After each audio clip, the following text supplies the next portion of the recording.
Success doesn't come overnight, and it's not a result of luck. It's the product of focusing on yourself, your growth, and your daily actions. It's about staying disciplined, consistent, and committed to your goals, no matter what life throws your way. If you want to win, whether it's in your career, health, or personal life, you need to focus on one thing. In this video, we're going to explore how to do just that. We're diving deep into what it really means to focus on yourself, how to block out distractions, and how to push through tough moments that make you question whether it's worth it. This is about developing the mindset and habits that will lead to long-term success, one day at a time. If you've ever felt lost, unsure of how to move forward, or frustrated with your progress, this audiobook is for you. We'll talk about taking ownership of your environment, setting clear goals, and aligning your actions with your values so you're always moving forward, no matter how small the steps may seem. You're going to learn how to overcome failure, push through fear, and build the discipline needed to make consistent progress. By the end of this audiobook, you'll have practical strategies you can start applying today to keep you on track and help you stay focused on your path to success. This isn't about perfection, it's about growth. So stick around, take notes, and get ready to transform your mindset, your habits, and your life. The only thing standing between where you are now and where you want to be is your willingness to stay focused, to keep going, and to never give up. Let's get started. Chapter 1. Focus on your strengths to create lasting confidence. You don't need to become someone else to succeed. You don't need to fix everything or try to be perfect at what you're weak at. What you need is to stop ignoring what already makes you strong. That's where real confidence begins. When you start building on the strengths that are already part of you, something changes. You stop chasing false identities and you begin walking in your truth. That truth brings clarity. That clarity becomes direction. And that direction gives you the confidence to move forward with power. People often get caught in the trap of over-focusing on weaknesses. They believe that until they fix all their flaws, they won't be worthy of success or happiness. That belief is a lie. The truth is that what you focus on grows. If you only focus on your weaknesses, those will grow. If you focus on your strengths, those will grow too. Strengths give you momentum. They remind you of what you're naturally good at. They keep you grounded in your own potential, instead of getting lost in comparison or self-doubt. Everyone has strengths. The problem is that many people overlook them. They dismiss them as ordinary because they come so naturally. But that's the point. A strength feels easy for you, but that doesn't make it worthless. It means you're wired for it. That's what makes it powerful. Strengths show up in different ways.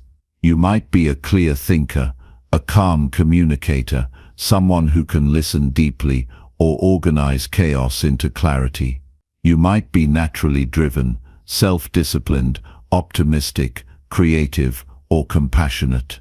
Your strengths are the tools you already carry, and once you know how to use them, you begin to live from a place of power.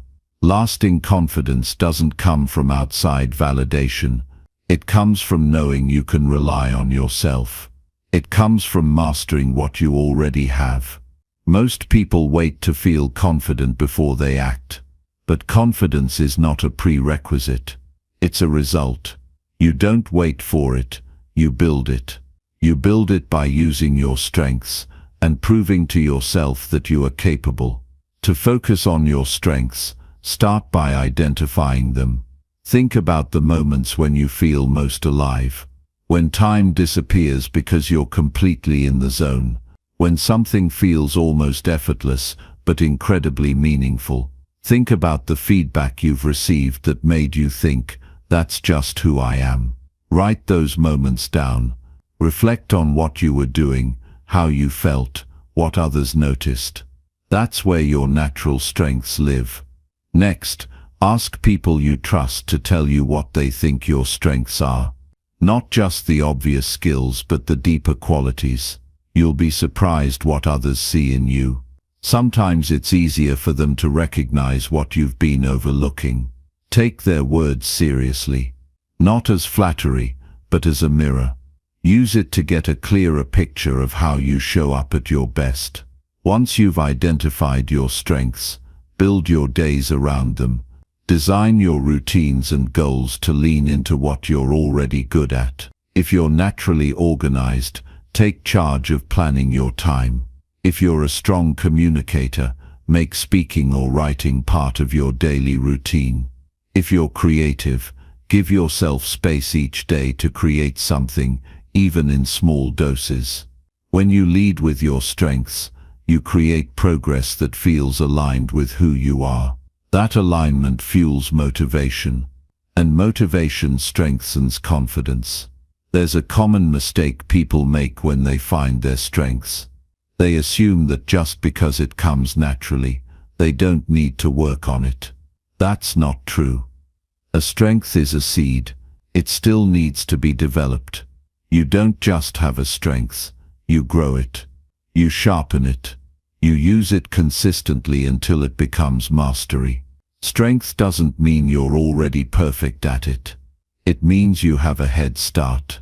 Now it's up to you to take it further.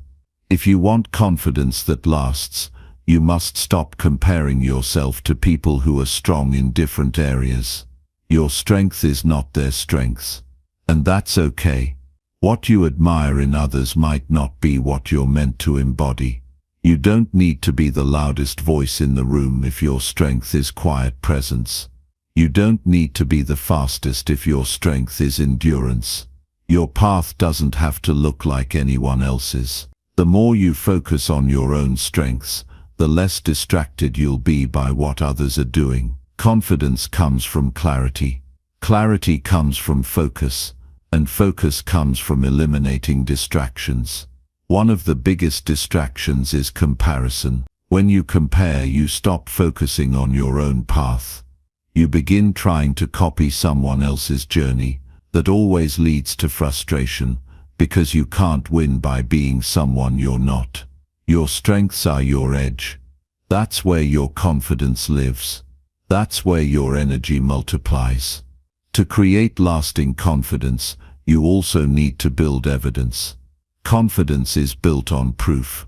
When you consistently use your strengths, you begin collecting small wins. Those wins matter. They remind you that you're making progress. They prove to you that you can trust yourself. Keep a record of those wins. Write them down at the end of each day. Reflect on what you did well, what you handled with strengths, what you moved forward. Over time, this becomes your personal evidence bank. When self-doubt tries to creep in, revisit that evidence. Remind yourself of what you've already overcome and accomplished. Another key to building confidence through strengths is to put yourself in environments where your strengths are needed. Don't hide your gifts. Use them in service of others. Confidence grows when you stop holding back. When you allow yourself to be seen for who you are. If your strength is empathy, offer support to someone going through a hard time. If your strength is problem solving, help someone stuck in confusion. When your strengths help others, they grow stronger in you too. It's important to understand that confidence is not the absence of fear. It's the decision to act despite fear, because you trust your ability. Strengths give you something to trust. Even when you feel uncertain, you can remind yourself that you are equipped. You have what it takes. You've built the skills. You've done the work. You don't need to fake it. You just need to use what you already have. Confidence is a choice. It's not something you wait for. It's something you decide. And that decision gets easier when you know your strengths and use them daily. Even when things get tough, your strengths are a source of resilience. They remind you of who you are. Even when circumstances are unstable, That identity is your foundation. When the outside world feels chaotic, you return to what's strong in you. That's how you stay steady.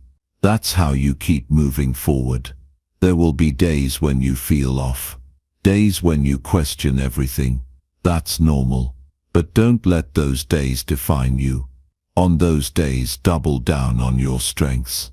Go back to the basics. Do the things you're good at. Let that momentum rebuild your confidence one action at a time. You don't have to do everything. You just have to do what works for you. That's how you take your power back. Focusing on your strengths doesn't mean ignoring growth. It means starting from a strong foundation. From there you can stretch into new areas with confidence. You grow best when you're already rooted in what you're naturally good at. Use that stability to explore new challenges, knowing you can come back to your strengths when needed. Confidence that lasts is not loud. It's not arrogant. It's steady, quiet, and real. It's the kind of confidence that says, I know who I am. I know what I'm good at. I may not be perfect, but I'm powerful where it matters. That kind of confidence cannot be shaken by failure or rejection, because it's built on truth. If you want to win in life, start focusing on what's right in you. Start owning the strengths that have always been there. Stop hiding. Stop downplaying. Stop waiting for permission. You already have what it takes. The only thing missing is your commitment to use it. The world doesn't need another copy. It needs you to be strong where you're strong. It needs you to bring your full self to the table. Every time you use your strengths, you give yourself and others permission to rise. That's how you create confidence. Not through pretending, but through owning what's already real in you. Today choose one strength. Use it fully. Use it intentionally. Use it to move forward. And tomorrow do it again. Over time your confidence will stop being something you reach for. It will become who you are. That's how you win. One strength at a time. One action at a time. One day at a time. That's how you build a life that reflects your power. Not through force, but through focused, disciplined use of your strengths. This is your foundation. This is where your confidence lives. Keep building. Keep rising. Focus on you until you win. Chapter 2. Build daily habits that push you towards greatness. Every successful person you admire didn't get there by luck. They didn't wake up one day with extraordinary results or an exceptional life. They got there because they committed to a series of habits repeated daily, even when no one was watching. Greatness is not achieved through random bursts of effort. It's built slowly, deliberately, and consistently through small daily decisions that push you forward. If you want to reach a level in life where your name stands for something, where your presence demands respect, and where your results speak louder than your words, then you must build daily habits that make it impossible to stay average. Every single day is a brick. If you lay down the right brick today, then repeat that process tomorrow, and the next day you're going to build something unshakable. But you can't afford to waste days. You can't afford to live on autopilot or wait for the right mood to show up. Because the truth is, most days you won't feel like doing what needs to be done. That's why habits matter. Habits don't ask how you feel. Habits remove the decision-making process and create action without hesitation. That's how you win, by turning discipline into default.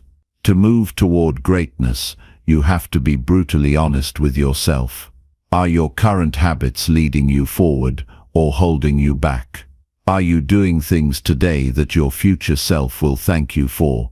Because if not, you're not standing still, you're slowly drifting away from your potential. Habits are not just actions, they are decisions made over and over again about the kind of person you want to become. If your habits reflect mediocrity, your life will reflect mediocrity. But if your habits reflect discipline, self-respect and ambition, your life will reflect greatness. You don't rise to the level of your goals, you fall to the level of your systems. Goals give you direction, but habits determine whether or not you get there. It's easy to dream big. Anyone can make plans, talk about change, or get motivated for a few days. But very few people are willing to build a system they stick to every day, especially when it's boring, when it's hard, or when no one claps for them. That's the difference. That's the separation. The people who win are the ones who keep showing up no matter what. You have to ask yourself what kind of person you want to become, then build habits that match that identity. If you want to be mentally sharp, you build the habit of reading every day, even if it's just for 10 minutes. If you want to be physically strong, you don't wait for motivation, you move your body daily, no matter how small the effort. If you want to be focused, you don't just hope for clarity. You remove distractions every single morning and protect your mental space like it's gold. These aren't just tasks, they're commitments. You're voting for your future every time you do them. The best part about daily habits is that they compound. You won't see massive results in a week. You may not even see much in a month. But what you will see is momentum. And momentum is everything. It's the difference between staying stuck and becoming unstoppable. One good habit leads to another. Discipline in one area leaks into other areas. You start waking up earlier. You start eating better. You start speaking with more confidence. You stop tolerating excuses. That's the silent transformation that happens when you choose better habits. There's no shortcut to this. No magic routine or secret formula. The real magic is in your ability to stay consistent even when the results are invisible. That's where most people give up. They do the right thing for a few days, and when they don't see instant change, they stop. But the ones who win trust the process. They understand that greatness is invisible at first. They understand that you don't plant a seed and check it every hour. You water it daily. You protect it. You let time do its work while you do yours. That's the mindset required to break through average. Start small, but start with intent. Don't try to change everything at once. Pick one habit that aligns with the future you want and make it non-negotiable. That might mean waking up 1 hour earlier to focus on your goals. It might mean replacing 1 hour of scrolling with 1 hour of focused learning. It might mean writing your thoughts down each morning to train your clarity and self-awareness. The size of the habit doesn't matter. What matters is that it's consistent, that it stretches you, and that you do it regardless of how you feel. Feelings are unreliable. They come and go, but habits are built through action, not emotion. When you act even when you don't feel like it, you train yourself to become stronger than your moods. You become dependable, and dependable people are dangerous, not because they're loud, but because they're steady. The world can't knock you off balance when your foundation is built on strong daily routines. Think of your habits like armor. Every time you keep your word to yourself, you add another layer of strength. You become harder to break, harder to influence, harder to distract. You develop the kind of focus that can't be bought, the kind of discipline that people admire but don't understand. They'll wonder how you stay so consistent. They'll ask how you found so much motivation. But you'll know it wasn't motivation. It was your habits. You just stopped giving yourself the option to quit. You must also protect your habits from sabotage. That means controlling your environment. If your phone is stealing your attention every morning, move it out of the room. If certain people constantly interrupt your progress, create boundaries. If you're surrounded by chaos, simplify your space. Your environment should support your habits, not fight them. You can't build a powerful life in a disorganized, distracting setting. Clean up your world. Your surroundings reflect your standards. You also have to make room for boredom. Yes, boredom, because the process of greatness is not always exciting. You'll repeat routines. You'll do the same small actions every day. And that's okay. Stop chasing novelty. Greatness is found in mastery, not in chasing the next new thing. Repetition is the foundation of skill. The more you repeat something with intention, the deeper it gets wired into your identity. It becomes automatic. You stop thinking about doing it. You just do it. That's the power of habit. When you build habits that push you forward, you stop needing to rely on hype. You don't need people cheering you on. You don't need inspiration to show up before you do. You become self-powered. Your daily actions speak louder than your ambition. That's when things begin to shift. People start to notice. Results begin to appear. But more importantly, you feel something inside you change. You feel proud. And that pride isn't fake. It's real because you earned it. That's what most people are missing. They want confidence without work. They want success without sacrifice. But you can't cheat your way to a strong identity. You have to earn it. Day by day. Habit by habit. The results might come later. But the growth begins now. Every day you show up and do the work, you become more of the person you're meant to be. So ask yourself, what do I do every single day? Not once in a while. Not when I feel good. But daily. Because that's your direction. That's your trajectory. And if your habits don't reflect the future you want, then today is the day to change them. Not tomorrow. Not next week. Today. Start with one small habit. Make it solid. Build around it. Let it become part of your foundation. Then add another. Stack your habits like bricks. Over time, you'll build a fortress that nothing can shake. And when challenges come, and they will, you'll be ready. Not because life got easier, but because you got stronger. Because your habits made you unbreakable. Because you trained yourself to keep moving no matter what. That's the difference between people who live on purpose and those who drift. Purposeful people don't wait. They build. They rise early. They focus deeply. They protect their routines like their life depends on it, because it does. If you want a future that makes you proud, you must earn it through the habits you repeat today. There are no shortcuts, but there is a clear path. Do the right thing every day. Not once, not sometimes. Every day. Wake up with discipline. Move with intention. End the day with pride. That's the formula. That's how you build a life so strong, you don't have to chase greatness anymore. You become it. Keep building. Keep rising. Your habits are the seeds of your future. Water them with effort. Protect them with discipline. Watch them grow into something powerful. This is your time. Not someday. Not when it's easy. Now. Focus on you. Build habits that match your future. And don't stop until you win.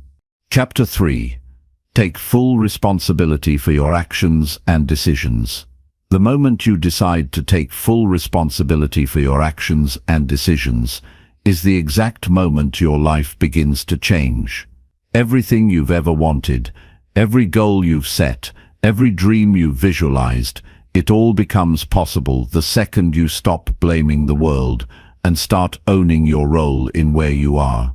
Until you do that, you'll remain stuck in the same loop, repeating the same cycles, wondering why nothing ever truly changes. But when you look in the mirror and say, "It's on me," you take your power back. You stop waiting for someone to save you, and you realize you are always the answer. Life will always present you with circumstances you didn't choose. People will hurt you. Opportunities will slip away. Obstacles will appear without warning, but none of that can define you unless you allow it to. What defines you is how you respond. If you point fingers, make excuses, or constantly complain about things outside your control, you stay powerless. But if you own your response, if you take control of your next move, if you look at every challenge as a test of your character, you grow. You build strength that can't be taken from you. You build a life that's rooted in self-respect and mental toughness. The truth is, nobody owes you anything. Not the world, not your family, not your boss, not your friends. And the quicker you accept that, the stronger you become. This doesn't mean you have to do everything alone. It doesn't mean you should never ask for help. But it does mean you must stop expecting someone else to fix what only you can fix. Your habits, your attitude, your decisions, your words, these are all under your control. And if they've led you somewhere you don't want to be, it's your responsibility to change them. It's easy to blame your past. It's easy to say, if only they hadn't done this, or if I had grown up differently, or if I had better support. But easy doesn't lead to growth. Easy keeps you in the passenger seat of your own life. Responsibility is hard because it forces you to face your weaknesses. It forces you to admit when you've been lazy, distracted, careless, or afraid. But that's where transformation begins. You can't change what you don't confront. You can't grow if you keep protecting your ego. The moment you stop hiding behind stories and start telling the truth to yourself, everything begins to shift. You've made choices that shaped your life. Some were good, some were destructive. That's part of being human. But every day you have a new chance to make better ones. You don't have to be perfect. You just have to be accountable. When you take responsibility, you free yourself from the weight of regret. You stop pretending. You stop lying to yourself about why things aren't working. You look at your life and say, I created this, I allowed this, and I can change it. That's power. That's ownership. Responsibility is not about guilt or shame. It's about recognizing that your future is yours to create. It's about living with intention instead of reacting to everything that happens around you. Most people go through life on autopilot. They react emotionally, they make decisions based on fear or comfort, and then they wonder why they're unfulfilled. But the person who takes responsibility is different. They slow down, they think, they evaluate their behavior. They adjust, they choose growth over comfort. They don't get it right every time, but they don't run from accountability. You have to stop waiting for perfect conditions to step up. Stop waiting for a sign. Stop waiting for everything to feel good before you act. Life isn't going to hold your hand. It will challenge you. It will throw you into the fire. But that fire can forge you if you let it. It can burn away your excuses. It can sharpen your will, but only if you stop resisting it and start rising through it. The path to a stronger, more fulfilled life is paved with choices that are hard in the short term, but powerful in the long run. And you are the only one who can make those choices. Nobody else is responsible for your mindset. Nobody else is responsible for your focus. Nobody else is responsible for how you spend your time or who you surround yourself with. Those are all yours. If your circle is full of people who drain your energy, that's your choice. If your time is filled with distractions, that's on you. If your habits are destroying your potential, you have the power to change them. But not until you stop blaming and start owning. There is no breakthrough without brutal self-honesty. You have to sit with your decisions and see them for what they are. Maybe you've wasted time. Maybe you've ignored your potential. Maybe you've been lazy or careless or scared. That's okay. You're not broken. You're not a failure. But you have to face it. Because once you do, You can choose differently. You can stop living on repeat and start designing a new future. You don't need anyone's permission to change. You don't need a green light. You don't need everyone to understand. What you need is courage. The courage to admit you've fallen short. The courage to rebuild your habits. The courage to be better than your past. That courage comes from within. It grows every time you hold yourself to a higher standard, even when no one is watching. Taking full responsibility also means forgiving yourself for past mistakes, but refusing to repeat them. It means learning the lesson and moving forward stronger. Regret is a heavy burden, but responsibility lightens the load. When you say, yes, I made that mistake, but I'm not that person anymore, you cut the chains that held you back. You don't need to carry guilt forever, but you do need to use the pain to fuel your growth. That's the exchange. That's how you turn pain into power. You also have to stop waiting for validation. When you take responsibility, you stop looking to others for approval. You don't need someone to clap for your efforts. You don't need praise to stay consistent. You hold yourself accountable because you respect yourself. You show up because your future demands it. You stay disciplined because your purpose is bigger than your excuses. That's the mindset that separates winners from dreamers. Winners don't just hope. They take action with discipline, clarity, and self-respect. There is nothing more empowering than realizing you can change your life, starting right now. No matter what your past looks like, no matter how far behind you feel, no matter what other people think, you still have the ability to take control of what you do next. That's what responsibility gives you: a new beginning. Not tomorrow, not someday, right now. It won't always feel good. Growth rarely does. There will be resistance. There will be moments where you're tempted to go back to your old ways, to your comfort zone, to your easy habits. But you have to fight that urge. Every time you choose responsibility over excuses, you strengthen your character. You build grit. You train yourself to do what's right, not what's easy. And over time that becomes who you are. Stop explaining your failures. Start transforming them. Stop defending your bad habits. Start replacing them. Stop waiting for change. Start being the change. This is your life. No one else is coming to save it. No one else is responsible for how it unfolds. That responsibility belongs to you. And that's not a burden. It's a gift. It means you're in control. It means your past doesn't define you. Your actions do. So move with purpose. Own every step. If you fall short, take the lesson. If you succeed, stay humble. Either way, keep moving forward. You're not here to be perfect. You're here to grow. You're here to build a life that reflects your potential. That starts by taking full responsibility for everything you do, everything you say, and every decision you make from this point forward. This is the foundation of every breakthrough you'll ever experience. This is how you become unstoppable. Not because the path gets easier, but because you get stronger. Because you stop blaming and start building. Because you stop waiting and start acting. Because you stop hiding and start owning your truth. No more excuses. No more delays. No more lies you tell yourself to feel safe. Just responsibility. Just ownership.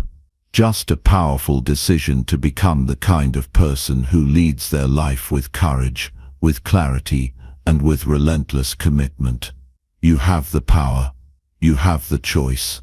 Now use it. Focus on you until you win. Chapter 4. Prioritize your time to make every moment count. Time is the one thing you can't earn back, can't replace, and can't afford to waste. Not if you want to build a life of purpose, power, and progress. Every moment that slips through your fingers without intention is a moment you will never see again. And while others might treat time casually, you can't afford to. Because once you understand what's at stake, your dreams, your peace, your future, you start to treat every hour like it matters. And it does, more than you think. When you begin to prioritize your time, your life starts moving in a different direction. You stop living reactively and start acting with strategy. You don't just get through the day, you own the day. You stop giving your time to distractions, mindless scrolling, and meaningless conversations. You start investing your time like it's the most valuable currency you have, because it is. You can recover from financial losses. You can bounce back from bad decisions.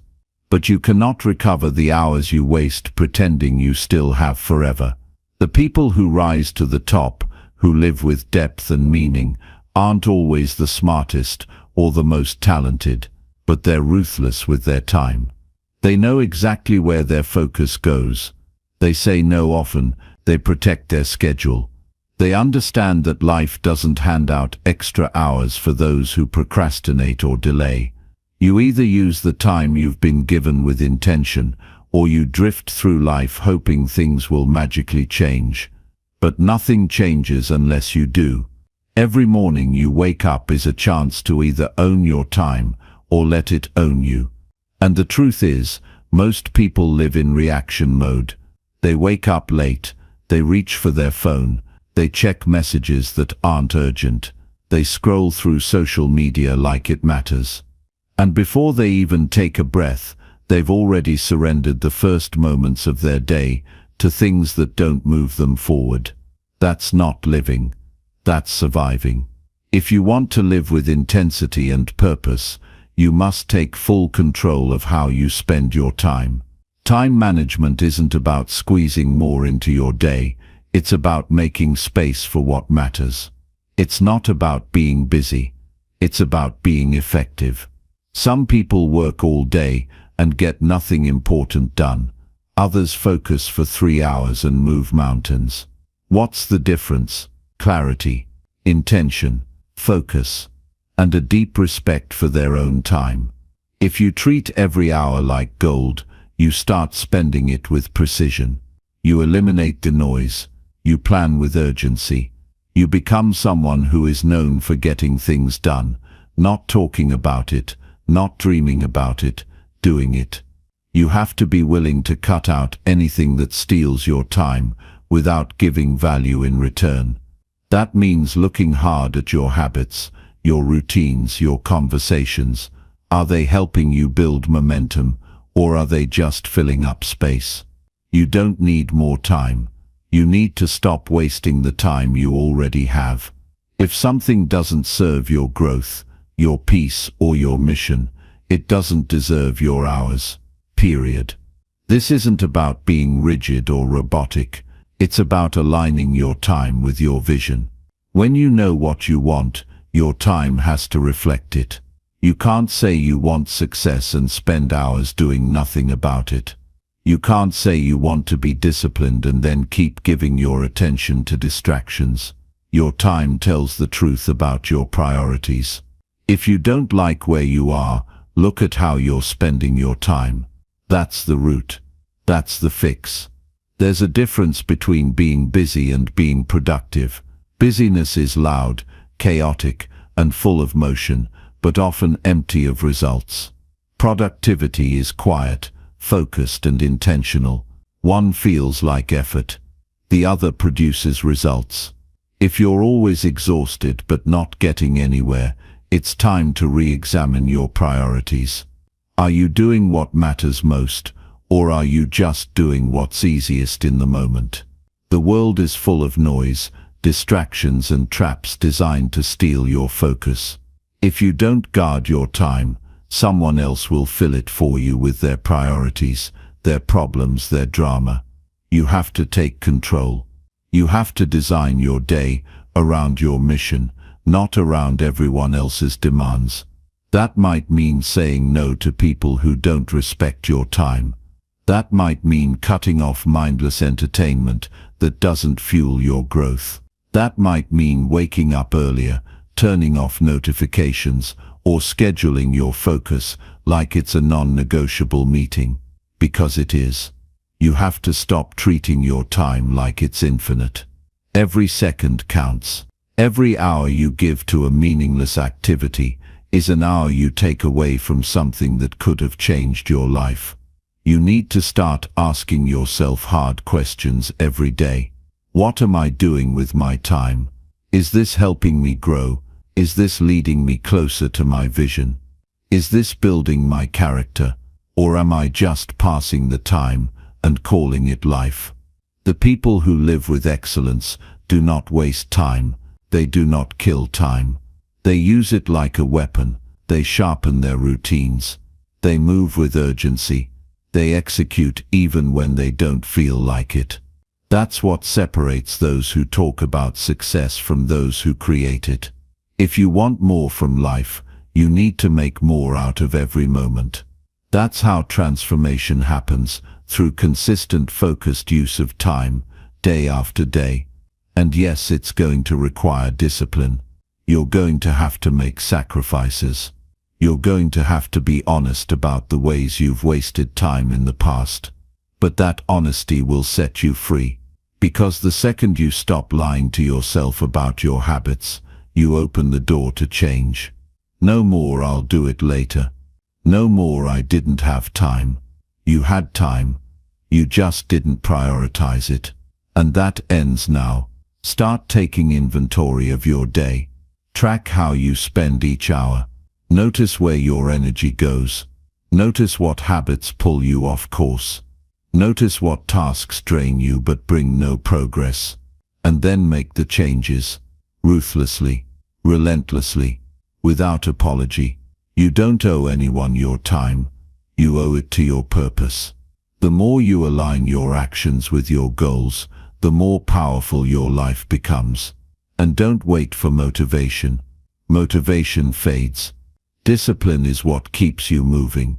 Discipline means doing what matters even when you're tired, even when you're uninspired, even when nobody is watching.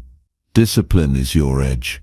Discipline is how you multiply your time and make every hour count. The more disciplined you are, the less regret you'll carry. The less time you waste, the more life you gain. Don't fall into the trap of thinking you need giant leaps to change your life. You don't. You need consistent action over time. One focused hour a day can change your entire life in a year. But it has to be focused. It has to be intentional. It has to be aligned with your vision. You can't keep living by accident and expect to feel fulfilled. You have to live by design. This is your time. This is your window. Don't waste it trying to impress people who don't matter. Don't waste it chasing things that leave you empty. Don't waste it stuck in patterns that don't reflect your potential. Use your time to build something you can be proud of. Use your time to sharpen your mind, strengthen your body, build your legacy. You're not just passing through this life. You're here to create something meaningful. That requires time. And that means you have to stop giving your time to anything that doesn't serve your future. When the day ends and you look back, you should feel proud of how you spent it. Not perfect, but proud. Proud that you didn't let distractions win. Proud that you didn't waste hours complaining. Proud that you moved with intention. That feeling doesn't come from outside approval. It comes from self-respect. And that self-respect is built moment by moment, decision by decision, hour by hour. Your future is being shaped right now by how you spend your time. Not tomorrow, not next week. Right now, make it count. Not for anyone else but for you. For the life you said you wanted. For the person you're becoming. Time will either be your greatest ally or your biggest regret. The choice is yours. So choose wisely. Focus on you until you win. Chapter 5. Train your mind to overcome doubts and negativity. Your mind is your greatest weapon or your worst enemy, and if you don't take control of it, it will control you with fear, hesitation, and doubt until you no longer recognize the strength you were born with. You cannot expect to rise while allowing your mind to pull you down with constant negativity. Every time you give in to a negative thought, you shrink your potential just a little more. Every time you surrender to doubt, you trade your future for temporary comfort. But when you decide to train your mind to fight back, everything starts to shift. You stop living from a place of weakness and start responding with strength. Negativity is loud. Doubt is persistent. These voices in your head are not polite. They will speak over your ambition, your discipline, and your self-belief if you let them. And if you've been listening to them long enough, they begin to sound like truth. But they're not. They're just old echoes of fear pretending to protect you. You don't need protection from growth. You need protection from the voice that tells you to stay small. You need to shut down the patterns that convince you you're not ready. Because the longer you hesitate, the more opportunity you forfeit. This battle isn't out there, it's internal. It's between who you've been and who you could be. The version of you that listens to fear cannot coexist with the version of you that steps into greatness. One must die for the other to live. You either silence the voice that says, "What if I fail?" or you live a life defined by hesitation and regret. But once you realize that the mind can be trained like the body, everything becomes clear. Just like muscles grow with resistance, your mindset strengthens with mental challenge. Every time you confront fear, you expand your mental toughness. Every time you say, "I will," in the face of uncertainty, you take control. But let's not pretend this is easy. It's hard. Doubt feels real. Fear can paralyze. That's why most people settle. That's why so many dreams die in silence. Because it's easier to believe you're not good enough than to put in the daily mental work to believe that you are. But what's easy now becomes the pain of regret later. And what's hard now becomes the power that sets you free. You have to earn confidence. You have to build mental resilience, one thought at a time, one decision at a time. The process starts with awareness. You can't fight what you won't face.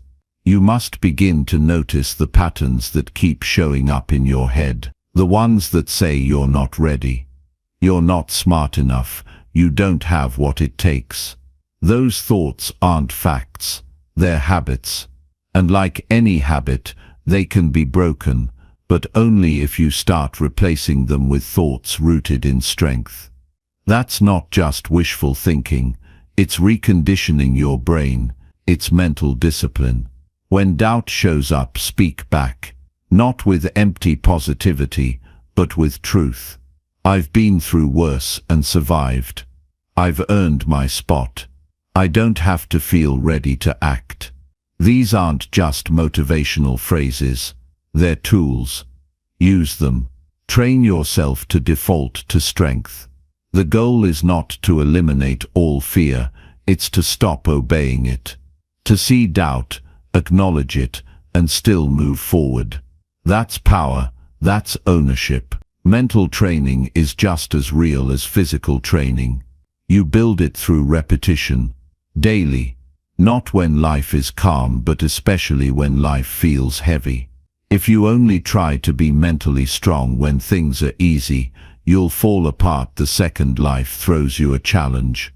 That's why you must start now, in the small moments. When you catch yourself doubting, pause, breathe, redirect. Say something different, think something different, do something different. Over time, that's how you shift the narrative in your head. The world isn't going to wait for you to feel confident. You have to move forward, even when the voices say you're not ready. Because the truth is, Confidence comes after action, not before. You don't think your way into courage, you act your way into it. Every step you take while doubting yourself builds more inner strength than waiting ever will. Growth doesn't come from feeling safe. It comes from doing hard things while your heart is racing and your mind is uncertain. Start becoming the kind of person who doesn't give power to every thought. You are not your thoughts. You are the one who decides which thoughts to believe and which ones to reject. When a negative thought shows up, you don't have to give it energy. Let it pass. Replace it with clarity, with presence, with purpose. Not every thought deserves your attention. Not every doubt deserves your time. Don't water the weeds in your mind. You've got to develop a level of mental grit that doesn't rely on good circumstances to function. When life gets chaotic, when things don't go as planned, when the outcomes aren't immediate, you keep showing up. That's mental toughness. That's the kind of mindset that wins. Because in the real world, success isn't given to the most talented, it's earned by the most resilient. The ones who show up when it's hard. The ones who stay focused when their emotions scream otherwise. Your mind will test you every single day. It will try to convince you to shrink. It will feed you doubt, delay, and distraction. But if you've trained your mind with consistency, it won't matter what shows up. You'll be ready. You'll know how to navigate it. You'll stop reacting emotionally and start responding with purpose. You'll catch your thoughts before they spiral. You'll have the tools to reset, reframe, and refocus. That's what real mental strength looks like. You can't wait for someone to come fix your thinking. No one's coming to save you from your own mind. That's your job. That's your responsibility. And that's your power. Because when you realize that the only thing standing between you and your best self is the story in your head, you start editing that story. You stop being a passive character in your life. You become the author. You write the script. You choose the direction. Start holding your thoughts to a higher standard. If a thought doesn't move you forward, let it go. If it doesn't align with your goals, reject it. Don't let negativity squat in your mind rent-free. Kick it out. Replace it with thoughts that reflect where you're going, not where you've been. Speak to yourself like someone you respect. Your internal voice matters more than anyone else's. People will try to project their own doubts onto you. They'll tell you to be realistic, to play it safe, to not aim too high. But that's because they're living from their own fears, not your potential. You don't have to inherit their mindset. You don't have to agree with their limits. You don't owe anyone the smaller version of yourself just to make them feel comfortable. Your job is to build a mindset so strong that no outside opinion can shake your belief. And when setbacks come, and they will, you don't let them define you. You learn, you adjust, you keep going. Because that's what mentally tough people do. They don't let failure become their identity. They see it as feedback, as fuel, as part of the process. They know that growth doesn't happen without struggle, so they embrace the struggle. They trust themselves enough to keep moving forward without guarantees. This isn't just about feeling better, it's about becoming unstoppable.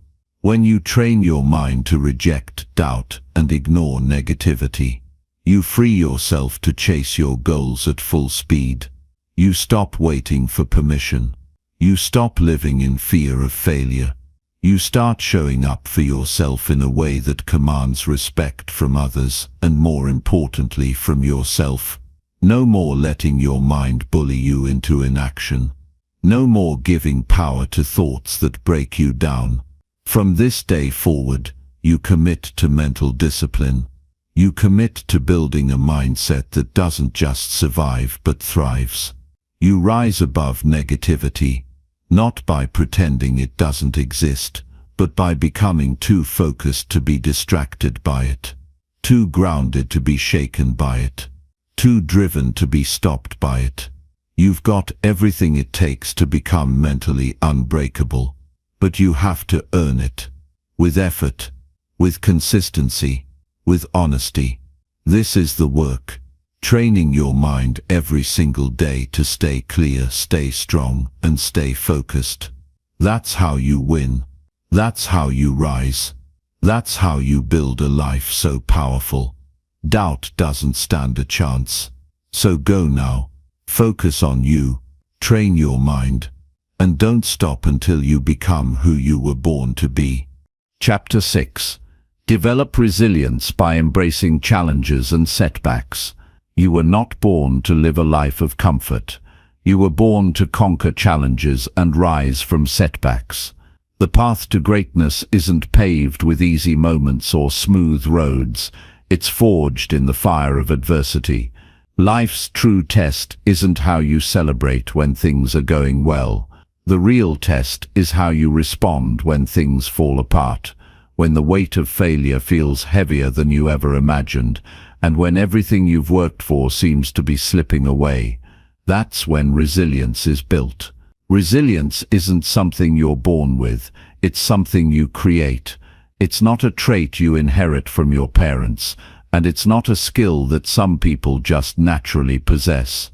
It's a decision you make in the face of difficulty, a choice to stand up every time you're knocked down. When life pushes against you, it's your choice whether to resist or to let the pressure shape you into someone who is stronger, smarter, and better prepared for whatever is next.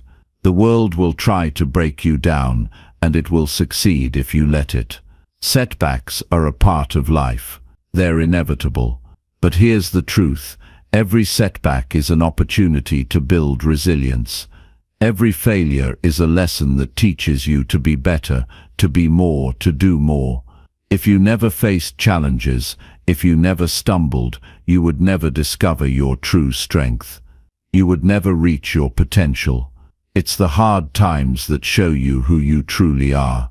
It's in the struggle that you find the power to rise higher than you ever thought possible. When challenges hit, the first thing you must understand is that they aren't personal. Life doesn't happen to you, it happens for you. Every obstacle is part of a bigger plan, one that's designed to make you stronger, sharper, and more focused. The struggle you face today is shaping you into the person you're becoming tomorrow. Without these challenges, there's no growth. Without setbacks, there's no progress. So how do you develop resilience? The first step is embracing the challenge, not running from it. Too many people waste their energy wishing things were easier. They complain about the unfairness of life or blame others for their struggles. But the truth is, the only person you need to focus on is yourself. You need to stop looking for excuses and start looking for solutions. You need to shift your mindset from "why is this happening to me?" to "what can I learn from this?" When you face adversity, it's easy to feel like you're being punished. You might ask yourself, "Why me?" But instead of asking that question, start asking, "What can I gain from this?" Challenges are an opportunity for growth, and the way you react to them will determine how much you grow. Embrace the struggle. Embrace the discomfort. Know that with each challenge, you're building resilience, resilience that will carry you through every storm and make you unshakable when the next one comes. The key to resilience is perspective. It's not about avoiding failure or hardship, but about viewing them differently. When you look at setbacks as opportunities rather than obstacles, they lose their power over you. It's all about how you frame the situation in your mind. Instead of seeing failure as the end, see it as a beginning. Every time you fail, you learn. Every time you fall, You get back up with more knowledge, more determination, and more wisdom. It's this shift in mindset that turns failure into fuel. But developing resilience doesn't mean going through life without ever feeling down. It's normal to feel frustrated, discouraged, or overwhelmed when things go wrong. However, what makes the difference is what you do in those moments. You have the choice to give in to those feelings or to push through them. Resilience is about standing up when it feels like everything is against you, pushing forward when you want to quit, and continuing to move toward your goals, no matter how tough things get. To build true resilience, you must learn to trust in the process. The road to success is not a straight line. There will be twists, turns, and detours along the way. You have to trust that every step, even the missteps, is part of your journey. When you understand that failure isn't a reflection of your worth, but a necessary part of the process, it becomes easier to push through. Trust that every challenge is preparing you for something greater. Trust that every setback is teaching you a lesson you need to learn in order to move forward. Another important factor in developing resilience is learning to manage your emotions. When challenges arise, it's easy to let frustration, anger, or fear take over, but letting these emotions control you only weakens your resolve. Resilience comes when you acknowledge your feelings, but don't let them dictate your actions. You are not your emotions. You are the one who chooses how to respond to them. The more you practice controlling your emotional reactions, the stronger and more resilient you become. And remember, resilience doesn't mean you have to do it alone. It's okay to lean on others for support when you need it. Having a strong support system, whether it's friends, family, or mentors, can make all the difference when you're going through tough times. But you must also understand that your resilience is something you develop on your own.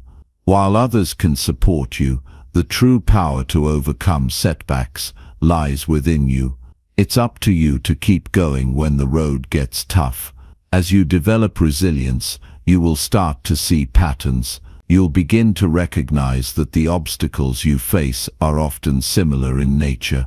Whether it's financial struggles, relationship problems, or career setbacks, the feelings of uncertainty and doubt will show up again and again. But the more you practice resilience, the better you become at navigating these challenges.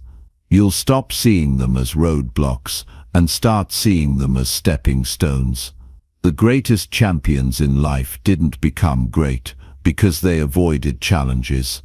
They became great because they didn't give up when the challenges came. They developed a mentality that said, no matter how many times I fall, I will always get back up. This is the mindset of a resilient person, a person who doesn't just endure the storm but grows stronger because of it. There will be times when it feels like you've hit a wall. You'll face moments when giving up feels like the easiest option.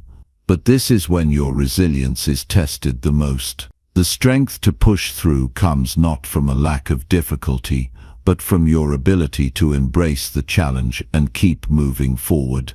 In those moments, remind yourself that resilience is not about avoiding pain. It's about using that pain to fuel your progress. So embrace the challenges ahead. Understand that setbacks are not the end of your story. They're the beginning of a new chapter.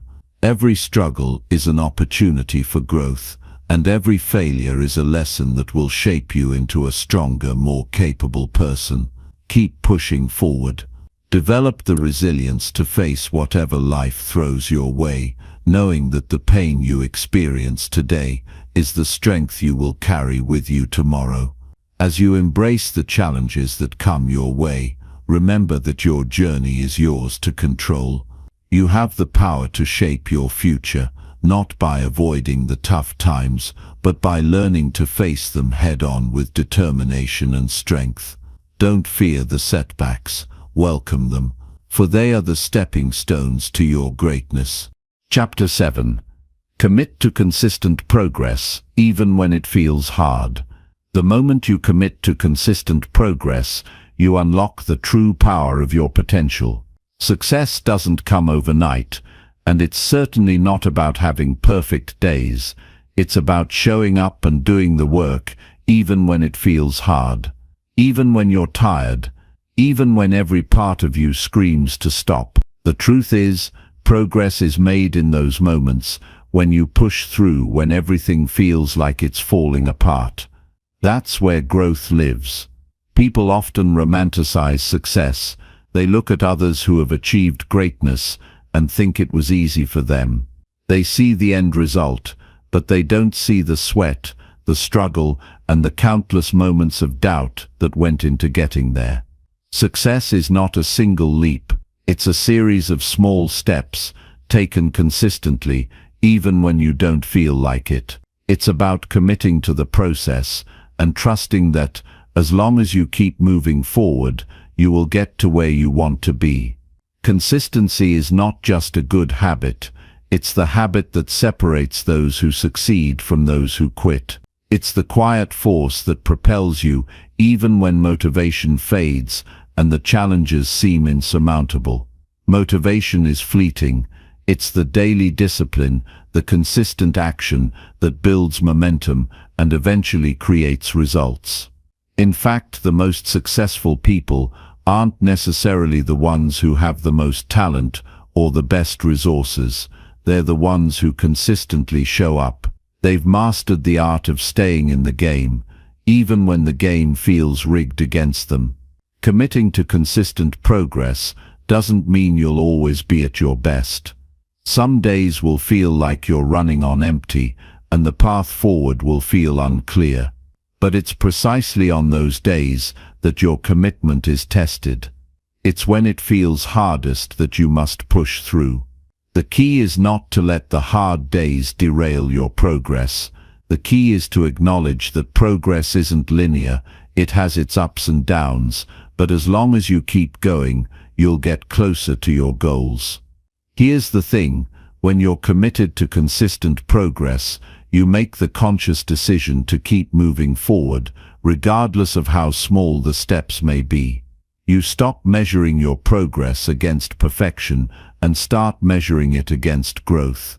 The biggest mistake most people make is expecting quick results. They think if they don't see big changes in the first few days or weeks, it's not working. But change takes time. Growth doesn't happen overnight. It happens piece by piece, day by day, step by step. The key is to trust the process, even when the progress feels invisible. You're going to have days where you question everything. There will be moments when it feels like nothing is changing, no matter how hard you work. But this is when the real test comes. Will you quit, or will you keep going? Those who succeed are the ones who push through the doubt, the frustration, and the temptation to give up.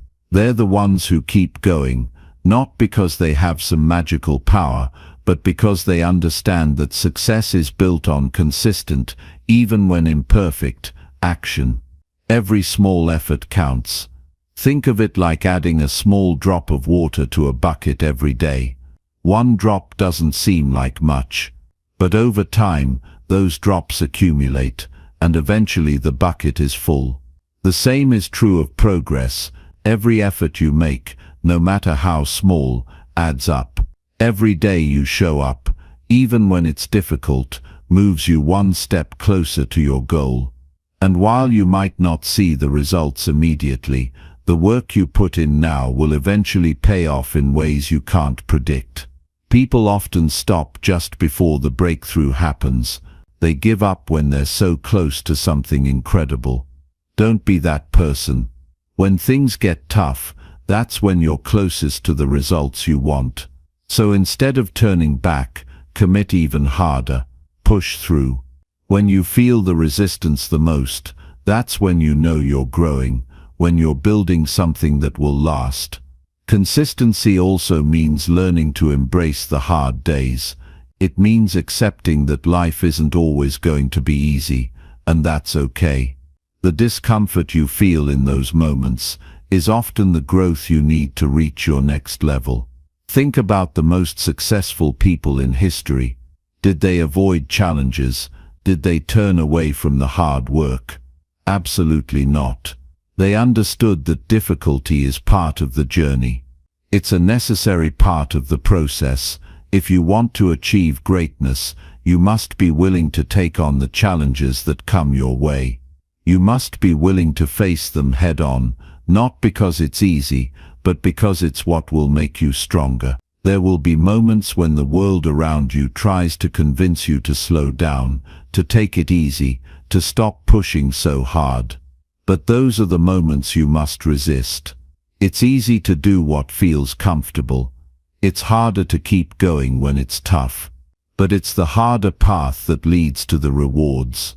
If you want to see results, if you want to see real change, you must stay committed to progress, even when it feels like nothing is happening. The key to overcoming resistance is simply to keep going. It sounds so simple, but it's the truth. The more you push through, the easier it gets. The first few steps are always the hardest, but once you build momentum, progress becomes inevitable. The journey gets easier because you've already made the decision to push through. You've already committed to showing up, and that's the hardest part. When you commit to consistent progress, you stop seeing setbacks as failures. Instead, you start seeing them as necessary detours on the path to success. Every obstacle you face is an opportunity to learn, to grow, and to become better. Success is not about avoiding difficulties, it's about learning to handle them, overcoming them, and using them to your advantage. When you keep showing up, when you keep pushing forward, you are training yourself to be better than you were yesterday. And that's what will ultimately get you where you want to be. In the end, consistency is the greatest form of discipline. It's the act of continuing to do what needs to be done, no matter how hard it gets, no matter how much you want to quit. It's about making the commitment to keep going, no matter what, and trusting that every small effort counts toward the bigger picture. Success is built on consistent progress, one step at a time, day after day, no matter what challenges arise. So keep going, even when it's hard. Keep showing up, even when you don't feel like it. Keep pushing forward, even when progress seems slow. Because every moment you commit to progress is one moment closer to the life you've always dreamed of. Chapter 8. Break free from limiting beliefs that hold you back. The greatest prison you will ever face is the one created by your own mind. The limitations you place on yourself are often the very things that hold you back from reaching your highest potential. Break free from these mental chains, and you'll unlock the life you've always dreamed of. The moment you decide to shatter those limiting beliefs, you begin the most empowering journey of your life. Limiting beliefs are the invisible barriers we construct for ourselves. They come in many forms. I'm not good enough. I don't deserve success. It's too late for me, or I'll never be able to change. These beliefs often stem from past experiences, fears, or societal pressures, and they dictate the choices we make and the actions we take, or more often, the actions we don't take. They create a false narrative in our minds, one that holds us back and prevents us from stepping into our true power. But here's the truth. These beliefs are not facts. They are just thoughts, and thoughts can be changed. Imagine for a moment that there are no limits on what you can achieve. Imagine living your life without constantly holding yourself back or worrying about what could go wrong. That kind of freedom is possible, but it requires breaking free from the mental constraints that keep you stuck. It's time to recognize that those beliefs you've held onto for so long are not who you are. They are simply ideas that you've accepted as truth, but they are not permanent. The first step in breaking free from limiting beliefs is awareness. You can't change what you don't acknowledge. So take a step back and really examine the thoughts that run through your mind daily. What are you telling yourself about your abilities, your worth, your future? Are these thoughts empowering you, or are they keeping you small? For most people, limiting beliefs are so ingrained that they don't even realize they're there. They accept them as part of their identity, thinking that's just the way things are. But once you bring these beliefs to the surface, you can begin to challenge them. Ask yourself, is this belief actually true? Where did it come from? How has it held me back? More importantly, what would my life look like if I didn't believe this anymore? This process requires brutal honesty with yourself, because the truth is often hidden beneath layers of comfort, fear, and old conditioning. But once you confront those beliefs, you can begin the work of dismantling them piece by piece. It's crucial to understand that limiting beliefs are not always based on reality. They are often formed through childhood experiences, societal expectations, or personal failures. For example, if you were told as a child that you weren't good enough, you may internalize that message and carry it with you throughout your life. It becomes a lens through which you view the world, and it shapes your actions, your relationships, and your decisions. But just because you've held that belief for years doesn't make it true. It's just a story you've told yourself over and over again. And the beautiful thing is, you have the power to rewrite that story at any moment. One of the most powerful ways to break free from limiting beliefs is to replace them with empowering ones. For every negative thought, there is a positive and constructive one that can take its place. If you find yourself thinking, "I'll never be able to do this," replace it with, "I am capable of learning and growing through challenges." If you catch yourself thinking, "I don't deserve success," remind yourself, "I am worthy of everything I desire." Reprogramming your mind requires constant repetition, but over time, these new beliefs will begin to feel more natural. They will become your truth, and you will start to take action that aligns with this new mindset. Breaking free from limiting beliefs also requires taking risks and stepping out of your comfort zone.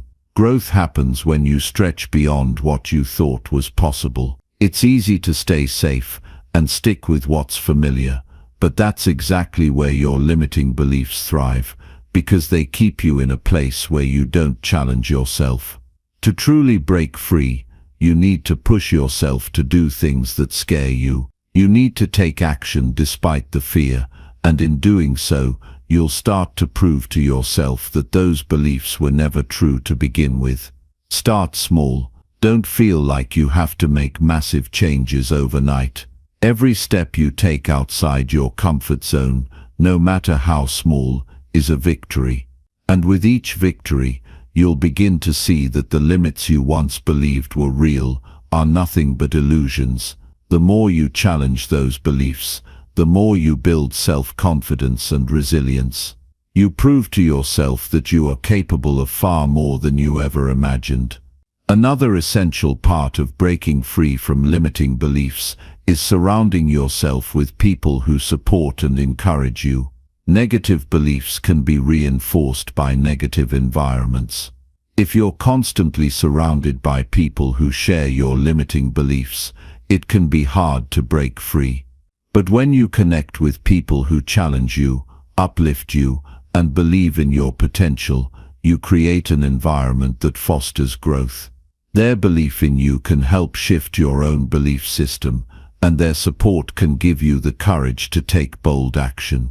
Don't be afraid to distance yourself from those who doubt your abilities or who hold you back.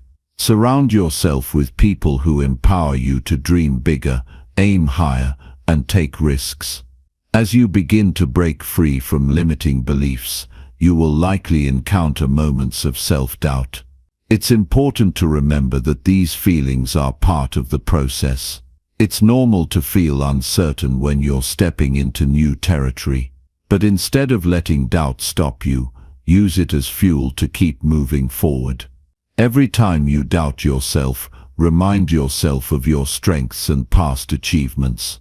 Reflect on the times you've overcome obstacles before, and let those victories serve as proof that you are capable of achieving even more. Doubt is just another form of resistance, and the more you push through it, the stronger and more confident you'll become. Breaking free from limiting beliefs is not a one-time event. It's a lifelong process of growth, learning, and evolving. It's about constantly challenging yourself to think bigger, act bolder, and dream higher. It's about questioning the beliefs that no longer serve you and replacing them with ones that empower you to live the life you truly deserve. It's about understanding that you are the creator of your reality, and the beliefs you hold about yourself determine the outcomes you experience. When you start to let go of the beliefs that have held you back, you will begin to see the world in a new light. Opportunities that once seemed out of reach will now feel within your grasp. You will recognize your own power and potential in ways you never have before. You'll start making decisions that align with your true desires, and your actions will be driven by confidence and purpose. Your entire life will shift because you've broken free from the chains that once limited you. Now is the time to stop living in the shadows of your own doubts. Now is the time to release the beliefs that no longer serve you and embrace the limitless possibilities that await you. You have the power to change your life. You have the power to break free from the limiting beliefs that have held you back for so long. And once you do, nothing can stop you. Chapter 9. Speak with confidence to influence and inspire others. When you speak with confidence, you unlock the power to influence the world around you. It's not just about the words you say. It's the energy you bring, the belief you carry in every syllable, and the way you hold yourself when the world is listening. Your voice, when filled with conviction, has the ability to move mountains, to ignite change, and to inspire those around you to take action. The truth is, your words hold more power than you realize. But to wield that power, you must learn to speak with unwavering confidence. Many of us hesitate when we speak, doubting our own abilities or fearing how others will perceive us. We hold back, unsure of the impact we'll make. Yet, in every moment that you allow that doubt to take over, you are robbing yourself of an opportunity to shape the world in your image. Confidence in speech doesn't come from having all the answers or being the loudest in the room. It comes from knowing that your voice matters, that what you say has value, and that your presence in the conversation is meaningful. When you speak with confidence, you step into your power, and others take notice. They feel it. They listen. They are moved by it. The foundation of speaking with confidence is belief in your own value. Too often, we hold back from expressing ourselves because we don't believe that what we have to say is important. But the truth is, everyone's voice matters. You are an expert in your own life, your own experiences, and your own unique perspective. No one else has the exact same insights, and that is your power. Embrace your individuality. The confidence to speak with influence comes from trusting in the value of what you bring to the table. Consider the most influential people in history, the leaders, the visionaries, the change makers. What set them apart? It wasn't just their ideas or achievements, it was the way they communicated them. They didn't hesitate or shrink back in fear. They spoke with authority, with clarity, and with passion. They believed in what they were saying, and that belief radiated from them. When you speak with the same conviction, you become a magnet for the attention of others. Your words don't just pass through their ears, they leave an imprint on their hearts and minds. A key element of speaking with confidence is presence. How you carry yourself plays a huge role in how others perceive you. If you stand tall, make eye contact, and speak with a clear, steady voice, you immediately project confidence. But speaking with confidence is not just about physical posture, it's about having an internal presence as well. It's about owning your thoughts and standing behind them. When you are comfortable with yourself, when you know who you are and what you stand for, that certainty flows through your words. The next critical aspect of confident speaking is clarity.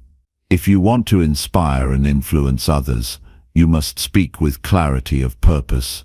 People are drawn to those who have a clear message and a sense of direction. You must know exactly what you want to convey and communicate it in a way that resonates with others. When your words are clear, concise, and well thought out, they cut through the noise and leave a lasting impact. Clarity also means being able to simplify complex ideas without oversimplifying them. It's about being able to break down your message into digestible pieces that your audience can easily grasp, while still maintaining the depth of what you're saying. People are much more likely to be influenced by someone who can explain things clearly and thoughtfully. So, when you speak, do so with purpose. Focus on your core message and find ways to express it in ways that are easy for others to understand. Equally important is the ability to tell a compelling story.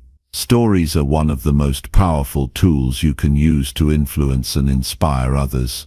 People don't just want to hear facts, they want to connect with emotions, experiences, and ideas that resonate with them. When you speak with confidence, you don't just speak in dry, transactional terms. You speak in vivid, compelling stories that capture the imagination and stir the emotions of your audience. A well-told story can change the way someone sees the world. It can move them to take action. Another fundamental aspect of confident speaking is being authentic. Authenticity is magnetic. When you speak with authenticity, people feel that you are real. They sense that you are speaking from a place of truth, and that makes your words resonate with them. People can tell when you're trying to be someone you're not, and they'll often disengage. But when you show up as your true self, with no pretenses or masks, your confidence shines through. Authenticity also means embracing vulnerability. When you're willing to share your true thoughts and feelings, you create a deeper connection with your audience. You're not just speaking at them, you're speaking with them. You're sharing a part of yourself that invites others to do the same. This kind of open communication fosters trust and respect, and when others trust you, they are more likely to be influenced by you. Confidence in speaking also comes from preparation. It's impossible to speak with confidence if you don't know what you're talking about. Preparation allows you to speak with authority and clarity. When you are well prepared, you can answer questions, address concerns, and engage in meaningful discussions without faltering. People are drawn to those who are knowledgeable and well prepared, and when you can speak confidently about a subject, you immediately gain their respect. But preparation is not just about memorizing information, it's about being able to articulate your thoughts in a way that aligns with your values, vision, and goals. While preparation is important, it's equally important to be flexible and adaptable when speaking. No two conversations are the same. You may be addressing a large audience or engaging in a one-on-one conversation. You may be talking to people who share your views or people who challenge them. Being able to adjust your approach based on your audience is a key component of confident speaking. The most effective speakers know how to read the room and adapt their message to meet the needs of their listeners. To influence and inspire others, you must also be a good listener. Listening actively and attentively is just as important as speaking. When you listen, you show respect for others' perspectives, and this builds rapport and trust. It's impossible to truly influence others if you're not willing to understand them first. The best communicators don't just speak, they listen and respond in ways that reflect a deep understanding of their audience's needs, concerns and desires. Being confident in your speech also means not being afraid of conflict or disagreement. It's natural to want to avoid confrontation, but it's in moments of disagreement that your true confidence is tested. When you can stand your ground with grace and composure, without getting defensive or emotional, you show the strength of your convictions. You demonstrate that you are not easily swayed by external pressures, and that you are willing to engage in difficult conversations with respect and humility. Finally, the most confident speakers are those who speak from a place of service. When you speak to inspire, to help others, and to make a positive impact, your words carry an energy that is magnetic. People are drawn to those who speak with a genuine desire to contribute, to make a difference, and to elevate others. When you speak with this mindset, you not only influence and inspire others, but you also create an environment where others feel empowered to speak up and share their own voices. Speaking with confidence is not something that happens overnight. It's a skill that is developed over time through practice, self-awareness, and a commitment to personal growth. It's about consistently showing up, speaking your truth, and believing in the power of your voice. When you commit to speaking with confidence, you open the door to unlimited possibilities. You become a beacon for others to follow, a source of inspiration, and a force of positive change. So step into your power, own your voice, and speak with the kind of confidence that inspires the world. Chapter 10. Trust your intuition and follow your inner guidance. When you begin to trust your intuition, you unlock a powerful force within you, one that guides you toward decisions that are in perfect alignment with your true self. Too often, we doubt ourselves, second-guessing our instincts, and relying solely on external advice or logic to make our choices. But the truth is, your intuition is one of the most reliable and potent tools you have. It is the inner compass that can lead you to places you may never have thought possible, helping you navigate challenges, seize opportunities, and make decisions with unwavering confidence. Intuition is that quiet whisper that speaks to you, even when the noise of the world is loud. It's the feeling in your gut when something feels right or wrong, and it's the sense that you're on the right path, even when the road ahead isn't fully clear. This inner guidance is not based on logic or reasoning. It's based on your own experiences, emotions, and deep understanding of who you are and what you want. When you begin to trust this inner wisdom, you stop searching for validation from others. You stop seeking approval or looking outside yourself for the answers. Instead, you start trusting your own heart, mind, and soul to show you the way forward. One of the first steps in trusting your intuition is learning to quiet the noise of the outside world.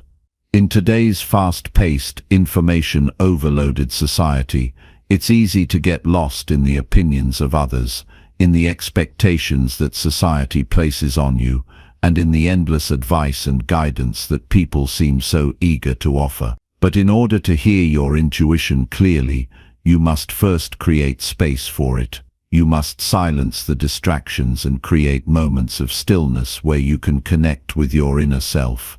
Whether it's through meditation, journaling, or simply taking time each day to be alone with your thoughts, creating this space allows you to tune into your inner voice. When you start to listen to that voice, you'll begin to notice that it speaks to you in subtle ways. It might show up as a fleeting thought, a feeling that lingers in the back of your mind, or a sudden flash of insight that feels like a revelation. But no matter how it shows up, the more you pay attention to it, the clearer it will become. Your intuition is always speaking to you. It's just a matter of learning to listen, and the more you practice listening, the more you'll realize that your intuition is a constant source of wisdom that can guide you through every decision in your life. As you start to trust your intuition, it's natural to feel some resistance. After all, we're often taught to rely on logic, facts, and external sources of validation. The idea of trusting something as abstract as your inner voice can feel uncomfortable or even risky. But in those moments of doubt, remind yourself that your intuition is rooted in your unique experiences, your values, and your deepest desires. It is not random or irrational. It's the culmination of everything that you've learned and felt throughout your life. Your intuition knows you better than anyone else ever could. It understands what you need, what will bring you joy, and what will ultimately lead you to your purpose. The more you trust your intuition, the more you'll notice that the path ahead begins to unfold with greater ease. Doors that once seemed closed will open, and opportunities will begin to present themselves in unexpected ways. When you follow your inner guidance, you start to move in alignment with your true self, and the universe has a way of supporting that. Things begin to flow in a way that feels effortless, and you start to realize that when you trust yourself, everything else falls into place. But trusting your intuition doesn't mean that everything will always be smooth sailing. Life has its ups and downs, and there will be times when you question your decisions or feel uncertain about the path you're on.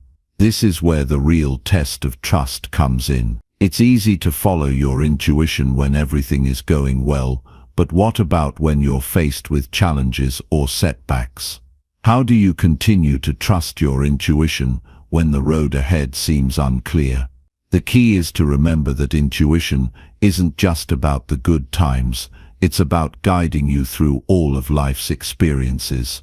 Even when things don't go according to plan, your intuition will help you learn, grow, and adapt. It will help you find strength in adversity and lessons in every failure. When you trust your intuition, you are not just following a simple path, you are embracing the journey in its entirety, knowing that every step, every twist, and every turn is exactly where you need to be. Trusting your intuition also means taking responsibility for your choices. Too often, we look for external factors or people to blame when things don't go the way we want. But when you trust your inner guidance, you take ownership of your decisions. You realize that every choice you make is an opportunity to learn and grow, and even if things don't turn out as planned, you are still moving in the right direction. Trusting your intuition is about stepping into your personal power and taking full responsibility for your life. At times, trusting your intuition may require you to go against the grain, to take a path that others might not understand. But that's the beauty of intuition. It doesn't always follow the rules or the expectations of others. It's about doing what feels right for you, even when it doesn't make sense to those around you. When you start to trust your intuition, you become more willing to step outside of your comfort zone, to take risks, and to pursue what truly lights you up, even if it means going against the norm. Another important aspect of trusting your intuition is learning to embrace uncertainty. The intuitive path is not always clear, and there will be times when you don't have all the answers. But that's okay. Part of the process is learning to move forward with faith, even when you can't see the entire picture. When you trust your intuition, you're not waiting for perfect conditions or the perfect moment. You're moving forward despite the uncertainty, knowing that each step you take brings you closer to the clarity you seek. As you continue to trust your intuition, you'll also begin to see that it is connected to your greater purpose. Your intuition is not just about making the right decisions in the moment, it's about guiding you toward the life you were meant to live. It's the whisper that tells you when you're on the right path, and the pull that urges you to step out of your comfort zone and take a leap of faith. When you trust your intuition, you begin to live with a sense of purpose, knowing that you are aligned with something greater than yourself. And when you live in alignment with your intuition, you become a magnet for the opportunities, people, and experiences that will help you fulfill your purpose. You start to attract the right things into your life, and everything begins to fall into place in ways you never expected. Trusting your intuition is about more than just making decisions. It's about living in harmony with your true self. It's about learning to listen to the whispers of your soul, even when the world is shouting in your ear. And when you start to trust that voice, you will find that you have all the guidance you need to create a life that is full of purpose, joy, and fulfillment. So trust yourself, trust the wisdom that resides within you, and know that when you follow your inner guidance, you are walking the path that was always meant for you. Your intuition is not something to be feared or doubted. It is your greatest ally, and it will always lead you to where you need to be. Chapter 11. Let go of distractions that hinder your focus. Every second you waste on distractions is a second stolen from your greatness, and you cannot afford to live your life on pause while the world pulls you in 1,000 directions. You were not born to be scattered, distracted, or overwhelmed by noise. You were built to focus, to build, and to rise. But none of that can happen until you make the decision to let go of the things that are stealing your energy, your clarity, and your attention. The longer you allow distractions to dominate your days, the further you drift from the life you're meant to live. If you want to become someone with laser-like focus, it starts with ruthless honesty. You need to look at your life and ask yourself, what is draining me? What am I allowing into my space that adds no value, that weakens my discipline, that pulls my mind away from my purpose? Distractions don't always scream. Some whisper, some come disguised as entertainment, comfort, or harmless habits. But over time they erode your potential. They keep you from doing the deep work, the meaningful work, the hard work that truly builds your future. You don't rise by chasing every notification.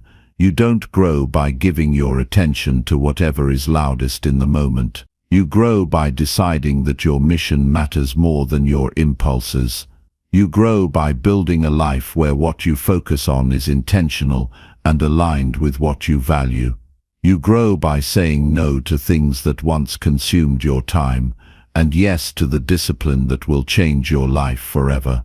Focus is not something you stumble into, it's something you fight for. Every day is a battle between what matters and what distracts. Every hour is a choice between doing what is hard but important, or doing what is easy but meaningless. If you want to win that battle, you must take control of your environment. You must create boundaries that protect your mind. You must remove the triggers that tempt you to scroll, to escape, to delay. And most importantly, you must remember that nothing changes until you do. Start paying attention to how often you get pulled away from your work. Look at how frequently you check your phone, how often you respond to distractions without thinking, how easily you get caught in loops of unproductive behavior.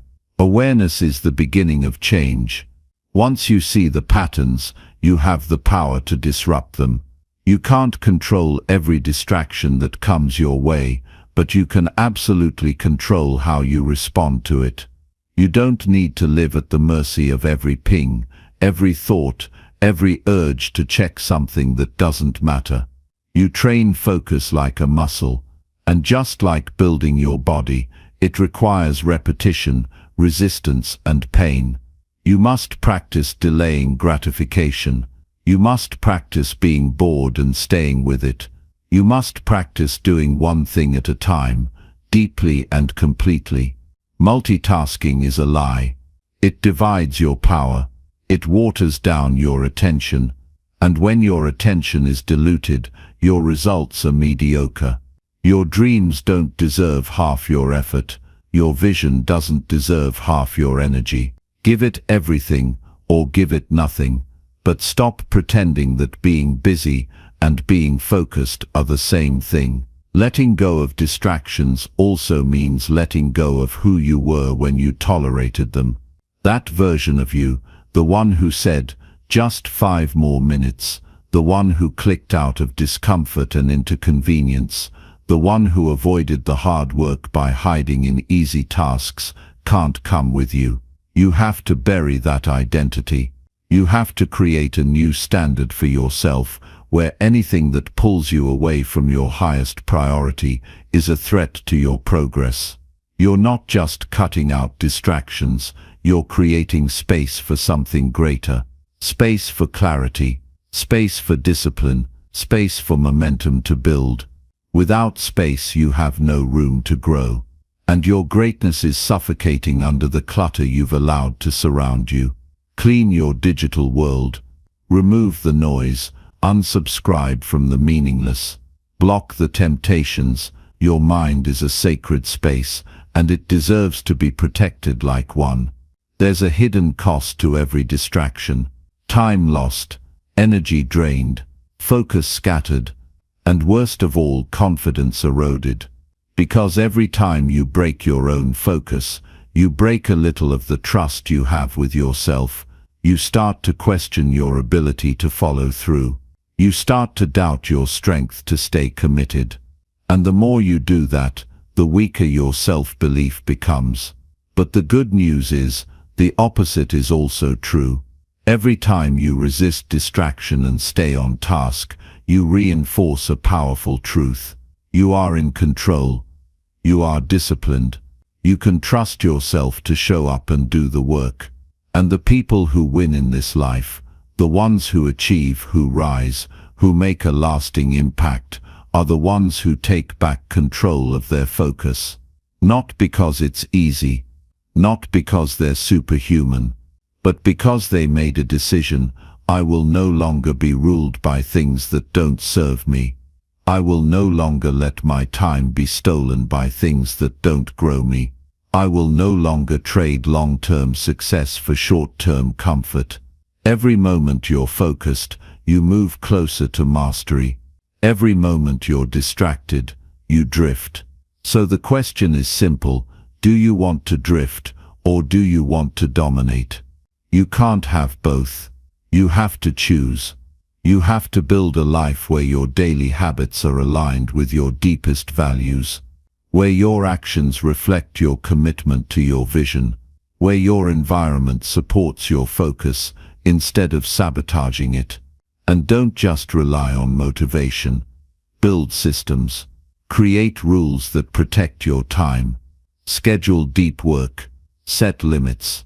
Use tools if you have to. But don't rely on willpower alone. Willpower is temporary. Systems are sustainable. Your environment must be structured for success. Eliminate access to your biggest distractions. Make it harder to break focus and easier to stay locked in. Set a time for everything and treat it like it's sacred. Because it is. Your time is the one resource you can never get back. You also need to stop glorifying distractions as a reward. Too many people treat breaks like they've earned them without having done the work. You haven't earned the scroll until you've earned the sweat. You haven't earned the rest until you've done the deep work. And you certainly haven't earned peace if you've spent your day avoiding the hard stuff. You want confidence. Build it by being someone who follows through. You want clarity. Earn it by diving deep into your priorities. You want purpose. Create it by doing what matters even when it's uncomfortable. The truth is, most distractions aren't accidents. They're habits. They're rituals of avoidance that you've built over years. But just because you've been distracted doesn't mean you're destined to stay that way. You can reclaim your focus. You can rebuild your attention. You can design a new relationship with time, one that's powerful, intentional, and committed. When you live without distractions, you live with direction. You begin to move forward faster. You feel momentum building. You start stacking wins, and each win fuels the next. You become harder to stop. Your work deepens. Your confidence grows. Your clarity sharpens. And all of a sudden, the life you once dreamed about becomes the life you're building every day. Not because of luck, but because of focus. Letting go of distractions isn't about being perfect, it's about being aware. You'll slip, you'll get pulled off track, but the goal is to catch it quickly and get back to what matters. The faster you return to focus, the more powerful you become. This isn't about becoming a machine, it's about becoming the master of your own attention. And that is a rare and powerful thing in today's world. You are capable of doing extraordinary things, but not if you're constantly surrendering your focus to things that don't deserve it. Guard your mind like it's your most valuable possession, because it is. Train your focus like it's your most powerful weapon, because it is. And build a life that reflects your highest potential, not your lowest distractions. It all starts with one decision. I will no longer let distractions decide who I become. I will no longer allow my time, my energy, or my focus to be wasted. I choose clarity. I choose discipline. I choose purpose. And from this moment on, I commit to protecting my focus like my life depends on it, because it does. Chapter 12. Cultivate patience while working toward your long-term goals. The reason most people never reach their greatest potential is simple. They quit too early, they get frustrated too fast, and they never learn how to master the one skill that separates winners from wishers. Patience. Real growth, lasting progress, and meaningful success demand a mindset that can endure discomfort, delay gratification, and stay committed long after the excitement fades. You don't build a legacy in a weekend, you don't transform your life in a few weeks, and you certainly don't achieve your highest goals by rushing through the process. You build greatness by cultivating the discipline to keep going when nothing around you is moving as fast as you'd like. You have to understand this. Anything worth achieving is going to take longer than you expect. The journey is supposed to test you. It's supposed to make you doubt, to push you to your limits, to stretch your capacity until you realize that what you once thought was impossible is simply the result of consistency applied over time. But most people don't want to hear that. They want quick fixes, instant wins, and overnight success. They want to plant seeds in the morning and harvest by sunset. But that's not how real success works. Real success grows underground before it ever becomes visible. It builds roots before it shows results. It strengthens your foundation before it reveals the outcome. So if you're serious about your goals, then you need to get serious about patience. Not passive waiting, but active, focused, persistent effort, day after day, whether it's glamorous or not. You need to accept that long-term success doesn't come from chasing motivation. It comes from discipline, from showing up, from doing the work even when you don't feel like it, from putting in the reps even when no one's watching, from holding the vision in your heart even when the results haven't caught up yet. Every time you feel like quitting, that's a test. Every time it feels like nothing is working, that's a challenge to your belief. And every time you keep going anyway, you build something far more powerful than just progress. You build resilience, grit, and unshakable self-respect. You prove to yourself that you're not just chasing a fantasy. You're committed to a future that you're building one brick at a time. That's the real power of patience. It makes you unstoppable because you no longer rely on results to fuel your action. Your action becomes your standard. Your consistency becomes your identity. Your patience becomes your strength. Most people waste years because they keep switching paths. They start something, face resistance, and jump to the next thing hoping it'll be easier. But there is no easy path. There is only the one you choose and stick to with discipline, faith, and effort. Every time you restart, you delay your finish. Every time you change direction out of frustration, you lose momentum. Patience is what keeps you grounded in the face of delay. It keeps you focused when progress is slow.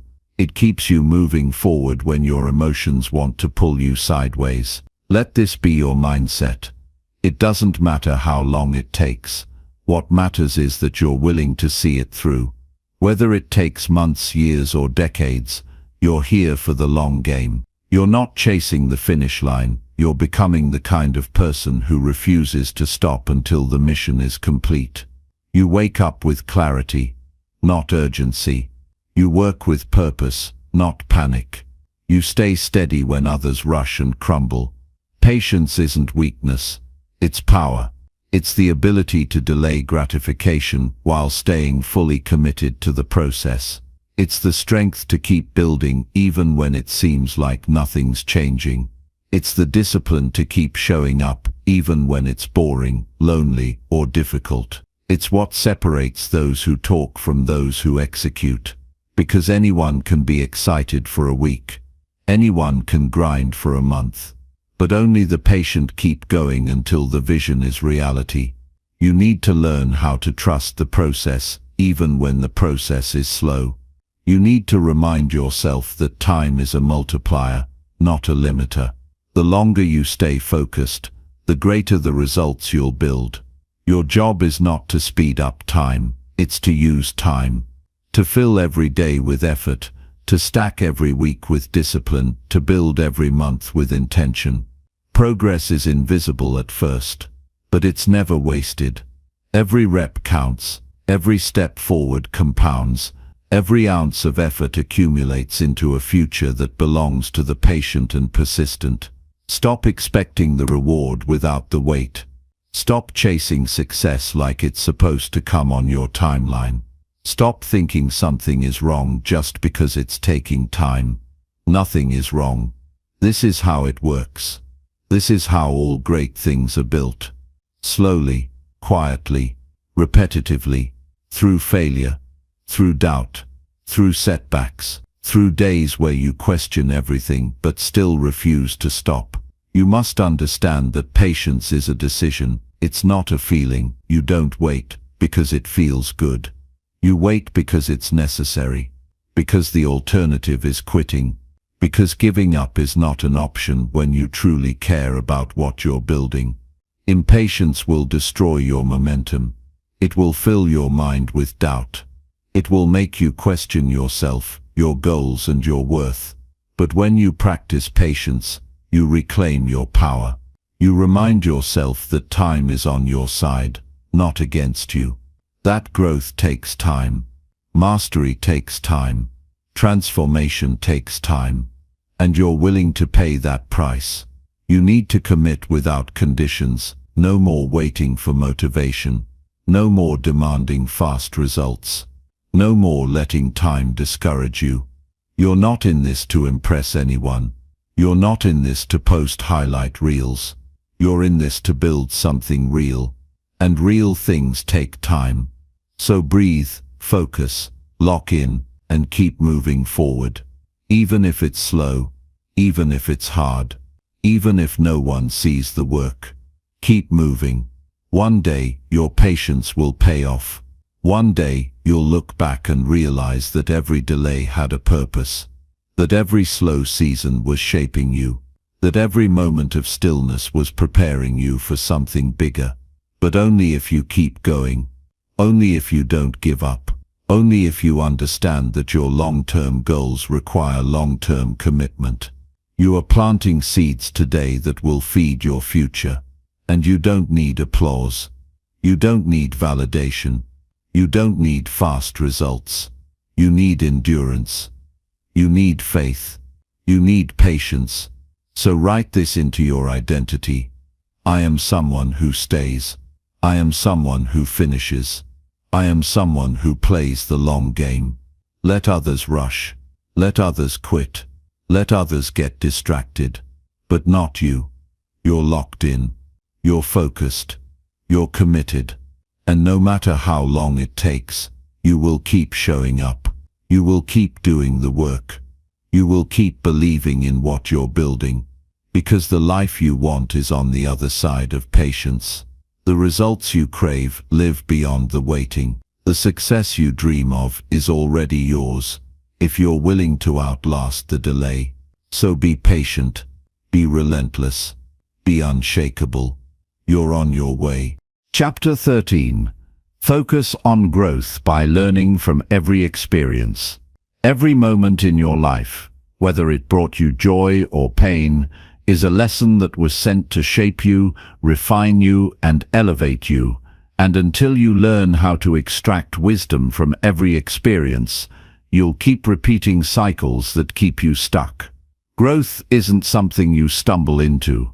It's something you fight for by choosing to learn from everything, especially the moments that test you.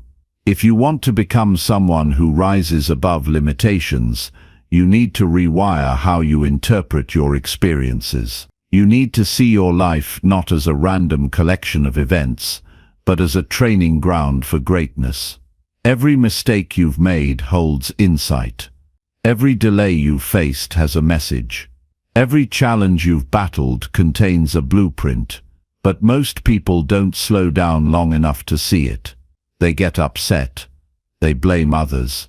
They numb the discomfort, and they rush into the next distraction, hoping to escape what they felt instead of asking, what did I need to learn from this? You cannot evolve if you avoid. You cannot grow if you deny the lesson. Life will not stop throwing tests at you until you decide to stop reacting and start reflecting. You want to be powerful? Then stop wishing life were easier and start becoming someone who can handle more. That kind of growth requires the courage to look at every experience with brutal honesty. Why did it hurt?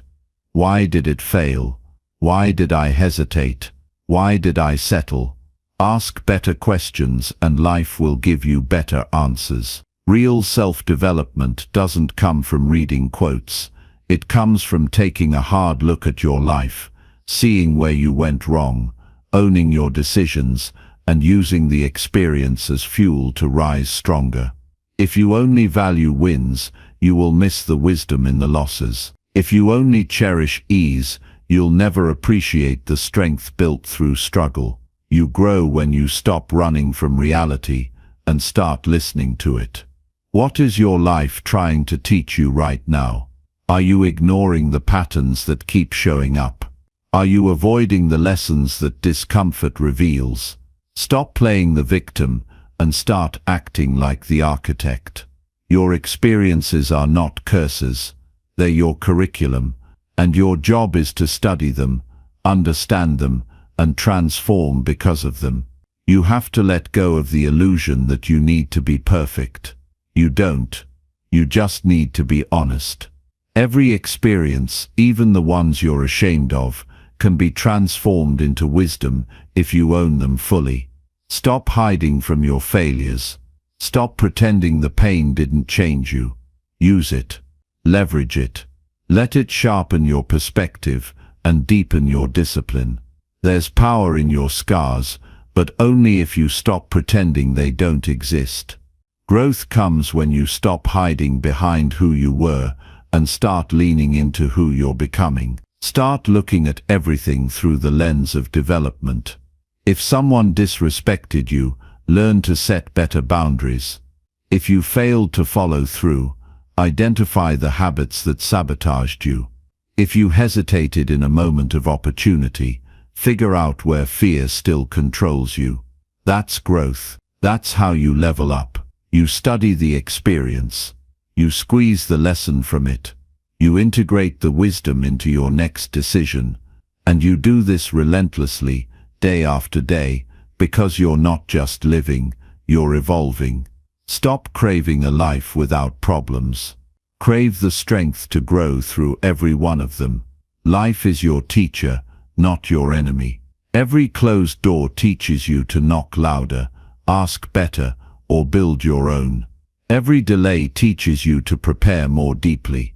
Every betrayal teaches you to be more selective with your energy. Nothing is wasted when you're committed to growth. Nothing is meaningless when you see life as a mentor instead of a burden. The people who grow the fastest aren't the ones who never fall. They're the ones who get back up with more clarity, more direction, and more intention than before. They don't just move on. They move forward with understanding. They don't just try again. They try wiser. They don't just hope for better. They become better. And you can too. But you have to decide right now that from this moment on, everything you experience is going to serve your evolution. No more playing small. No more wasting lessons. No more blaming others. Everything in your life, good, bad, or confusing, is there to make you stronger, sharper, and more self-aware. Ask yourself, how can I use this? What is this teaching me? Where is the opportunity to grow in this situation? Do not waste your pain. Do not overlook the value of discomfort. Some of your greatest breakthroughs will be born from your darkest moments. Some of your best decisions will be shaped by your worst mistakes. But only if you pay attention. Only if you refuse to numb out, and instead decide to show up with awareness. You are not here to be perfect. You are here to progress. Every day is a new chance to review what happened, learn from it, and move forward with more purpose. You will not always get it right. But if you keep learning, you'll always get better. That's the mindset that wins. That's the mindset that separates growth-driven people from those who stay stuck in cycles of avoidance, blame, and stagnation. You don't need to be the most talented. You just need to be the most teachable. You just need to turn every experience into information that sharpens your vision and builds your mental resilience. The people who truly transform are not lucky. They're intentional. They observe their habits. They track their emotional responses. They ask themselves hard questions. They do the inner work. And because of that, they grow faster, they recover stronger, and they lead themselves with integrity. Be that person. Be the one who refuses to stay asleep to their own patterns. Be the one who learns from every relationship, every failure, every win, every delay. Growth doesn't happen automatically. It happens because you choose to extract insight from life instead of just moving through it blindly. It happens because you stop making excuses and start making evaluations. It happens because you stop asking, "Why is this happening to me?" and start asking, "What is this teaching me?" That's how you elevate. That's how you evolve. That's how you outgrow your past and walk into a future that you're consciously building. Start keeping a mental record of what each experience is shaping in you. If you lost something valuable, what did it teach you about attachment? If someone underestimated you, what did it reveal about your belief in yourself? If you've been stuck in the same cycle, what decision are you avoiding that could finally break the pattern? These are the questions that matter. These are the questions that open the door to real growth. And the more you ask them, the more power you gain over your future. Your mind must become a student of your life. Your awareness must become your weapon. And your decisions must be guided by reflection, not emotion. It's easy to react. It's harder to review. But if you want to grow, you have to master the art of reviewing your life, like a coach watching game footage. What worked? What didn't? What do I need to adjust? That's how you evolve. That's how you stop repeating the same mistakes year after year. That's how you become someone who turns life into a personal development course with no off switch. You are the author of your growth. No one is coming to hand it to you. No one is going to force you to reflect, to review, to change. That's your responsibility. That's your power. And the more you lean into it, the more life starts to reward you with progress that actually lasts. Growth is not a trend. It's a way of living, a way of thinking, a way of approaching every single experience with the belief that there is something here to learn, to strengthen, to develop. And when you truly adopt that belief, nothing in life can break you, it can only build you. Chapter 14.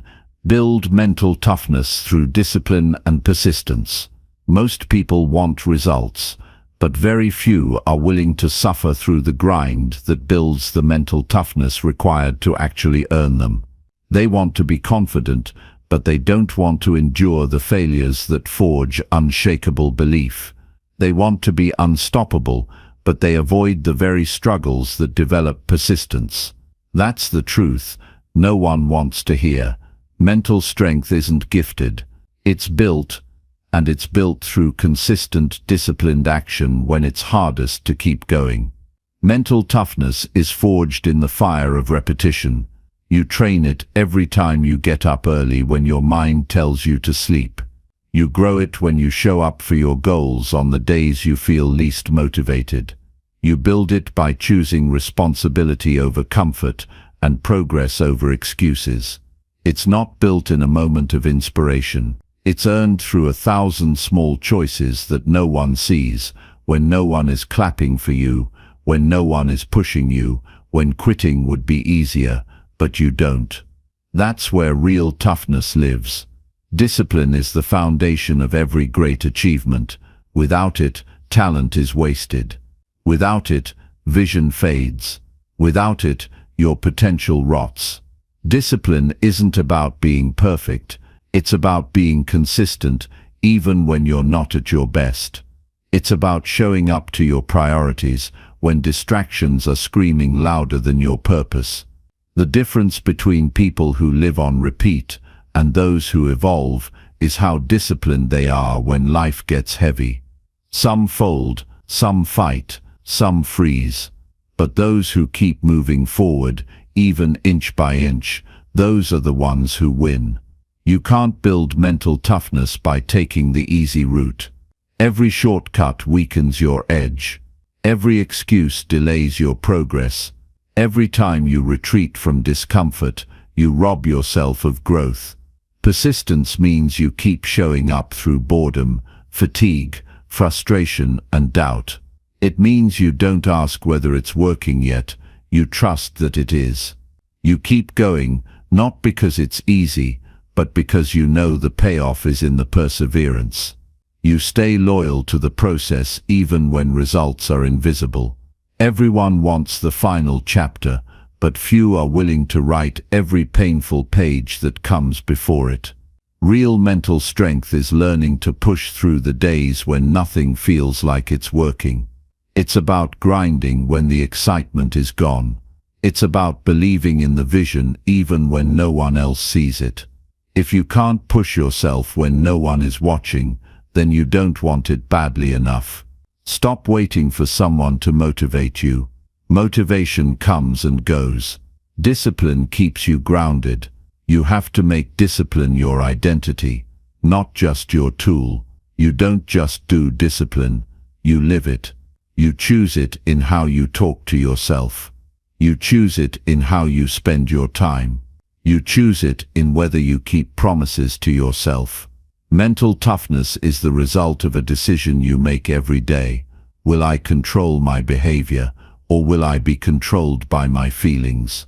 Most people are driven by emotion. They wait to feel like doing something. But feelings lie. Feelings change. Discipline doesn't. Discipline is steady. It shows up no matter what. It's easy to be strong when life is calm. The question is, who are you when everything feels chaotic? Can you still execute when you're tired? Can you stay focused when you're overwhelmed? Can you stay on your path when it seems like nothing is working? That's when mental toughness is tested. And those are the moments where you either sharpen your resilience or you break under pressure. Discipline is not just doing the hard work, it's doing it with intention, doing it when you don't want to, doing it when it no longer feels exciting. Persistence doesn't mean you never get discouraged. It means you never stop. It means you have every reason to quit, but you keep pushing forward because deep down you know that success isn't for the convenient. It's for the committed. It's for the obsessed. It's for the disciplined few who understand that growth doesn't happen by accident. It happens when you're willing to endure more, stay longer, and repeat the fundamentals until they become part of your DNA. You want mental toughness? Stop negotiating with your weaknesses. Stop listening to that voice that says, it's okay to skip today, or you can do it later. Every time you choose comfort over commitment, you strengthen the part of you that gives up, and that part will grow louder. But if you choose the discipline even when it's inconvenient, you silence the weakness and reinforce your strength. It's not about being extreme. It's about being consistent. Do what needs to be done, whether you feel like it or not. You don't have to be the smartest or the most talented, but you do need to be the most disciplined. You need to outlast the noise, outwork the doubt, outfight the distractions. Every time you persist, you build grit. Every time you stick to your schedule, you reinforce mental control. Every time you keep going without seeing results, you train your mind to depend on action, not outcome. That's how you build toughness that doesn't break. That's how you become someone who wins even when it's hard. Your mind can either be your master or your servant. With discipline, you train it to obey your higher self. With persistence, you prove to yourself that no excuse is stronger than your will. Weakness fades when you expose it to daily challenge. Fear shrinks when you push into it instead of backing away. Every time you go one more rep, one more mile, one more day, you earn a new level of respect for yourself, and that self-respect compounds. It becomes the foundation for unshakable confidence. The most powerful people you admire, they weren't born with bulletproof minds. They built them through repetition, through showing up, through saying no to distractions, through doing what others weren't willing to do. You can have that same strength. You can develop that same resilience. But you have to stop playing small. You have to stop giving up at the first sign of resistance. Start showing yourself who you are. Not with words, not with motivation, with action. Wake up with discipline. Go to bed with intention. Spend your day pushing yourself to stay focused when your mind wants to wander.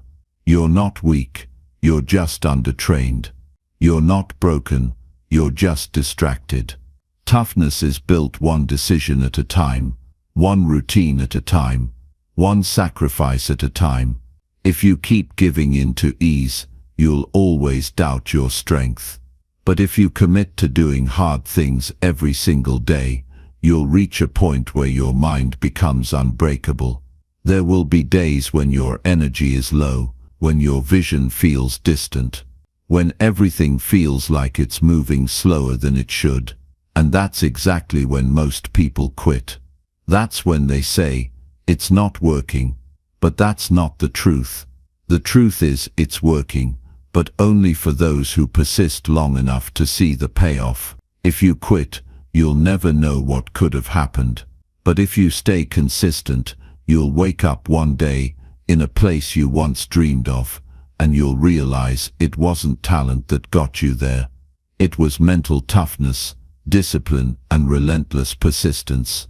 Nobody can give you discipline. Nobody can make you mentally strong. It's something you choose every morning. It's a decision you make every time you feel like giving up, but don't. And every day you make that choice, you become harder to break. You become more focused. You become more in control of your life. That's the real reward, not just the results, but the person you become on the path to earning them. So build yourself, strengthen yourself, train yourself. Don't wait for the perfect moment. Train through the chaos. Don't wait for motivation. Train through boredom. Don't wait for others to believe in you. Train until you can't be ignored. Discipline and persistence are not glamorous, but they are what separate the ones who talk from the ones who conquer. Be the one who conquers. Be the one who persists. Be the one who earns their toughness through action, day after day, until nothing can stop you. Chapter 15. Take ownership of your environment to foster success. Success doesn't happen in chaos. It grows in an environment you've intentionally shaped to support it. You can't build discipline in a space that invites distraction. You can't build strength if you're surrounded by weakness. And you will never create your best life if you keep living inside an environment that feeds your worst habits. If you want to rise, the first step is not motivation, not a new goal, not another plan. It's ownership. Full, aggressive ownership over the space you live in, the people you allow close, the habits you keep, and the choices you reinforce every day. You are a product of what surrounds you. If your environment is messy, your mind becomes scattered. If you're constantly hearing negativity, your thoughts start to echo it. If your daily atmosphere is filled with distractions, your focus gets hijacked before you even begin. That's why your environment isn't just a background, it's a blueprint. It's the silent architect that either builds your success or dismantles it brick by brick. The greatest transformation doesn't always begin within. It often starts with what you're willing to remove from your life. You don't just need willpower, you need structure. Willpower is limited. It runs out, but structure, that's renewable, that's sustainable. When your environment is engineered to support your goals, you don't have to fight your surroundings. They work for you, not against you. You wake up into a world that reinforces discipline instead of temptation. You sit down to work, and your space signals clarity instead of chaos. You walk through your day knowing that everything around you was placed with intention. That's the level of control that turns goals into lifestyles. Look around your life right now. What is silently pulling you backward? Is your room a mess? Are your digital devices disorganized and full of distractions? Do you keep toxic relationships out of obligation or fear? Are you surrounding yourself with people who normalize mediocrity instead of challenging you to be better? These aren't minor issues. These are anchors. And no matter how fast you want to move forward, you can't fly if your environment keeps dragging you down. You have to cut the rope. You have to declutter everything that slows you down, physically and mentally. When you take control of your environment, you take control of your life. Because the truth is, you're always training something. You're either training your focus or you're reinforcing your distractions.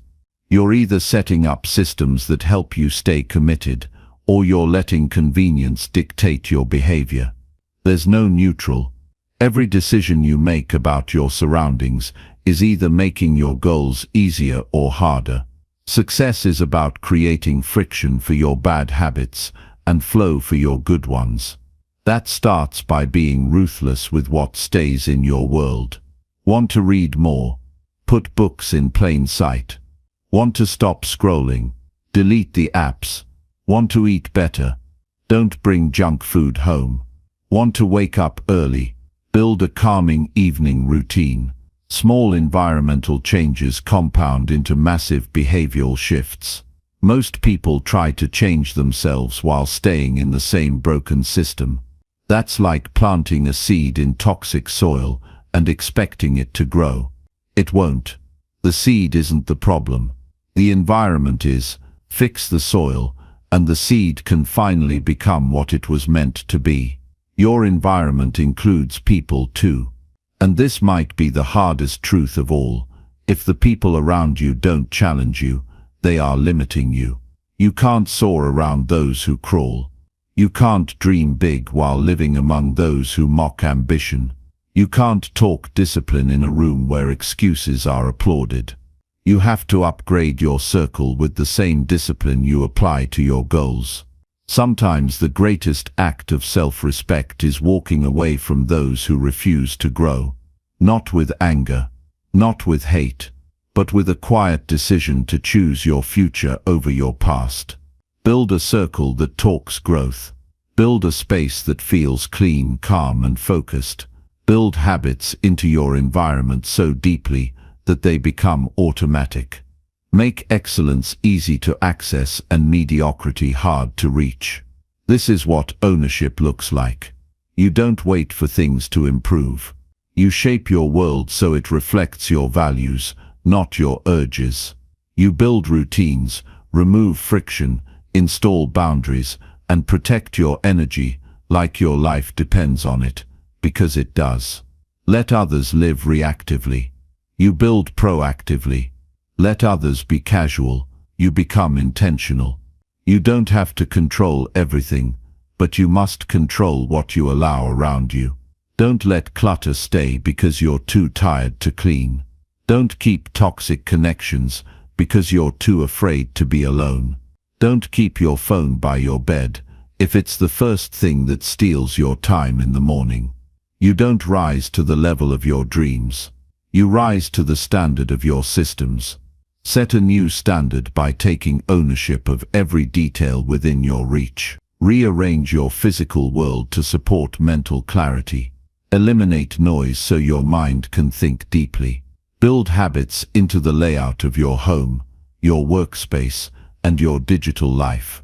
The more energy you save from avoiding distractions, the more you can use to build your future. Greatness isn't about superhuman effort. It's about smart environments that make the right behavior easy and the wrong behavior hard. The next level of your life will demand a different setting than the one that got you here. Don't fear change. Embrace it as the cost of growth. Move your furniture if you must. Switch locations if your current one holds you back. Wake up earlier. Work in silence. Simplify your space. Every change you make to your environment is a silent declaration that you refuse to settle. You refuse to stay small. You are building a life that makes success the default. Stop tolerating spaces that drain you. Stop making excuses for clutter that fogs your clarity. Stop assuming that willpower will save you when structure is what's missing. You already have the desire. What you need now is alignment. Your environment must reflect the discipline you claim to value. Your surroundings should be a mirror of your highest self, not a reminder of your past weaknesses. It's not about perfection. It's about improvement. Every drawer you clean, every app you delete, every room you simplify, every person you distance from, each one is a step toward a better version of yourself. Don't wait for the world to change. Build your own world and protect it. Be so committed to your vision that your environment becomes an extension of your purpose. This isn't just about success, it's about freedom. Because when your environment is built for growth, you no longer need to fight yourself to stay focused. You no longer waste energy on temptation, disorganization, or noise. You wake up in a world designed to help you win. That's what gives you peace. That's what creates clarity. That's what turns ambition into reality. Not just effort, but alignment. Take ownership of what surrounds you. Take ownership of what you tolerate. Take ownership of every inch of space that you move through, every sound you hear, every object that demands your attention, every person who speaks into your life. Success isn't just about hard work. It's about smart design. Shape your world until it reflects your values, and watch how fast your life begins to transform. Chapter 16. Align your actions with your values and purpose. If you're tired of feeling like you're running hard but going nowhere, it's time to stop chasing noise and start aligning with your purpose. The truth is, action without alignment is just motion. You can hustle every day, fill your calendar with tasks, grind from morning to night, and still feel empty if your actions are not rooted in your values. You don't just need to move, you need to move in the right direction. That direction must be defined by your principles, not by pressure. It must come from your soul, not from social trends. When your actions match your values, life starts to feel real. It starts to feel like it actually belongs to you. That's when progress begins to feel purposeful. So many people live misaligned. They do what they think they're supposed to do, follow paths that were handed to them, chase goals that aren't theirs, say yes when they mean no, and wake up wondering why they feel disconnected. It's because their outer life and inner truth don't match, and that mismatch creates pain. It creates restlessness. It creates burnout. You were never meant to abandon your values just to keep up with the world. You were never meant to water down your truth to fit into someone else's idea of success. Your purpose isn't outside you, it's built into your being. And every time you act against it, you weaken your own foundation. You don't need to look for meaning, you need to live with it. Your actions are either honoring your deeper self or betraying it. Every time you compromise your integrity for convenience, you lose a piece of yourself. Every time you do something just to be accepted, you teach yourself that your truth isn't enough. That's why alignment isn't optional. It's survival. It's about preserving your self-respect in a world that constantly tempts you to sell out. You cannot build a strong life on a foundation of dishonesty. You must build on values that never change, even when everything else does. Ask yourself what you really stand for. What are the principles that matter to you regardless of circumstance? What are the truths you would defend even if no one agreed? What is the vision that keeps calling you even when it's inconvenient? Now take a look at your actions. Are they aligned? Are your choices reflecting your deepest beliefs? Are your daily routines built around your purpose? Or are they shaped by fear and distraction? If your calendar doesn't match your convictions, that gap will cost you. Maybe not today, but eventually it always does. You cannot live a powerful life if your behavior is rooted in fear, guilt, or people-pleasing. You must choose to live boldly and act in ways that reflect your inner code. This means saying no when it's unpopular. This means making sacrifices for the long term. This means being honest when it would be easier to hide. And this means building discipline around what truly matters, not around what's trendy or easy, but around what's meaningful and enduring. The more your actions reflect your inner truth, the more peace you'll feel even in the middle of challenges. Alignment isn't about perfection. It's about consistency. You will make mistakes. You will have off days. You will fall into old patterns sometimes. But the goal is to always come back to your values, to use them as your anchor and compass. Your values are the map. Your purpose is the destination. And your actions are the steps. If you don't check your map often, you'll end up somewhere you don't belong. You'll wake up one day successful in someone else's life, living someone else's dream, wondering why you feel so lost. That's the cost of ignoring alignment. Look at how you spend your time. Does it reflect what you say is important to you? Look at how you speak to people. Does it reflect the kind of character you want to have? Look at how you handle adversity. Does it reflect the strength you claim to be building? Integrity isn't just about being honest with others, it's about being honest with yourself. And the deepest form of self-respect is acting in ways that match what you believe.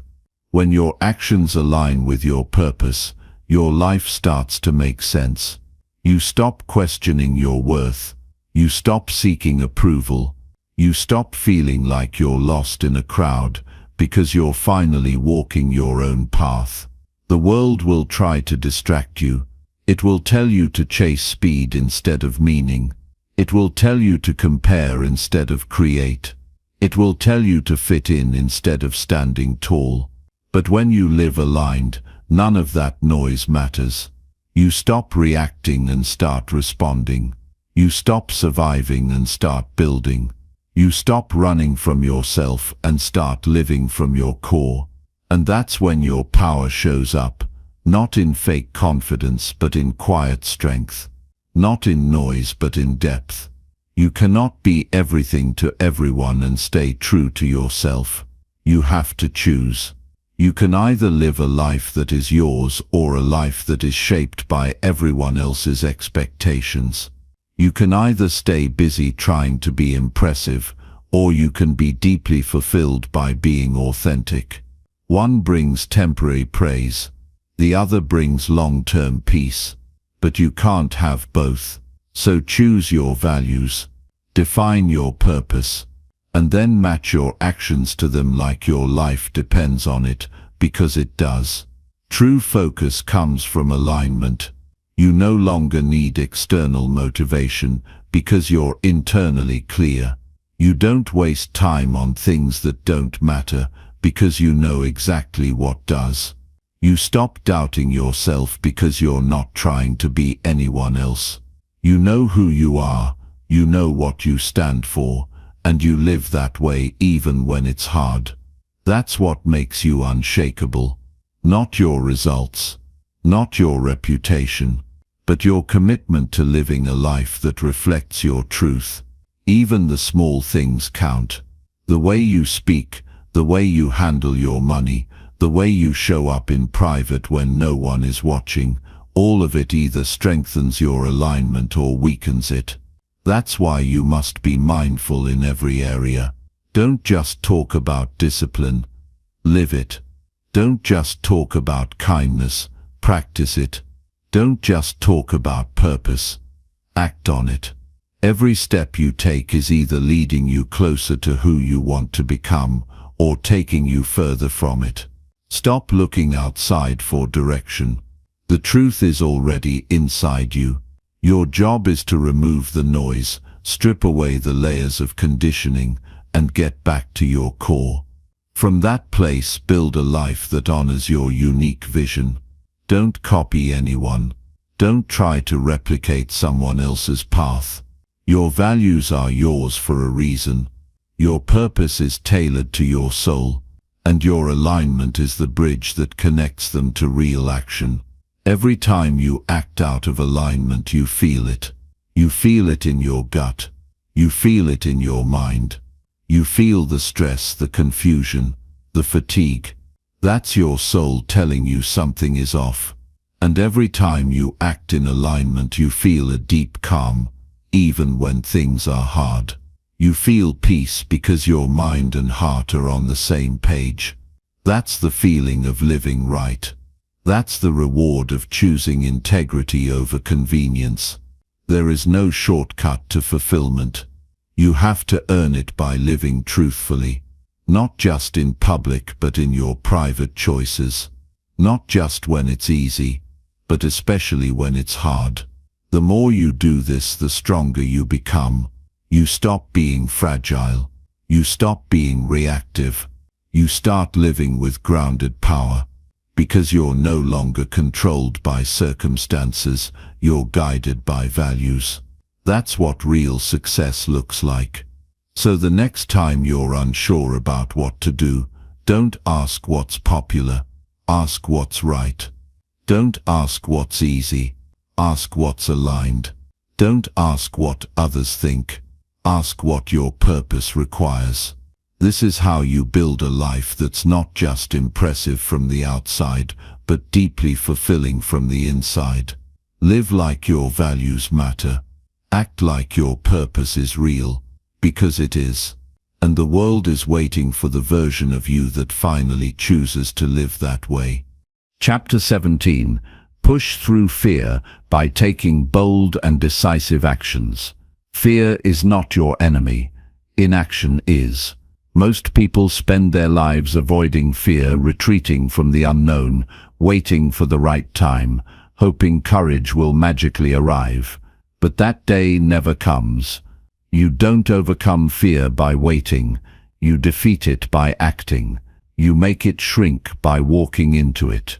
Every breakthrough, every transformation, every level of power you want in life lives on the other side of decisive, bold action. You cannot think your way past fear. You must move through it with action that refuses to hesitate. There is nothing comfortable about growth. You're going to be afraid. You're going to feel exposed. You're going to doubt yourself. But the cost of staying stuck is always greater than the temporary discomfort of pushing through. Every time you hesitate, you give fear more control. Every time you delay action, you surrender your power. The only way to build the life you want is to stop making decisions based on fear and start making them based on who you want to become. Boldness doesn't mean you're not scared. It means you act despite the fear. It means you look at the thing that intimidates you and move anyway. It means you walk into the fire instead of walking around it. You don't need to feel ready. You don't need to feel confident. You just need to decide that your future matters more than your comfort. You just need to care more about becoming who you're meant to be than protecting who you are right now. Playing it safe will never lead to greatness. Only action does. The kind of action that others avoid. The kind that makes your heart race. The kind that separates those who live fully from those who just survive. You will never eliminate fear completely, but you can train yourself to stop obeying it.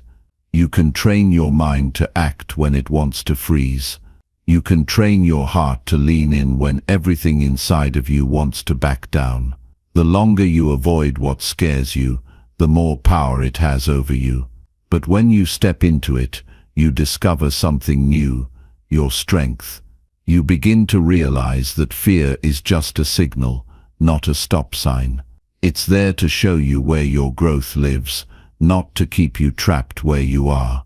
The people you admire, the ones who've done what you want to do, they weren't fearless, they were just done being controlled by fear. They reached a point where staying the same was more painful than taking the leap.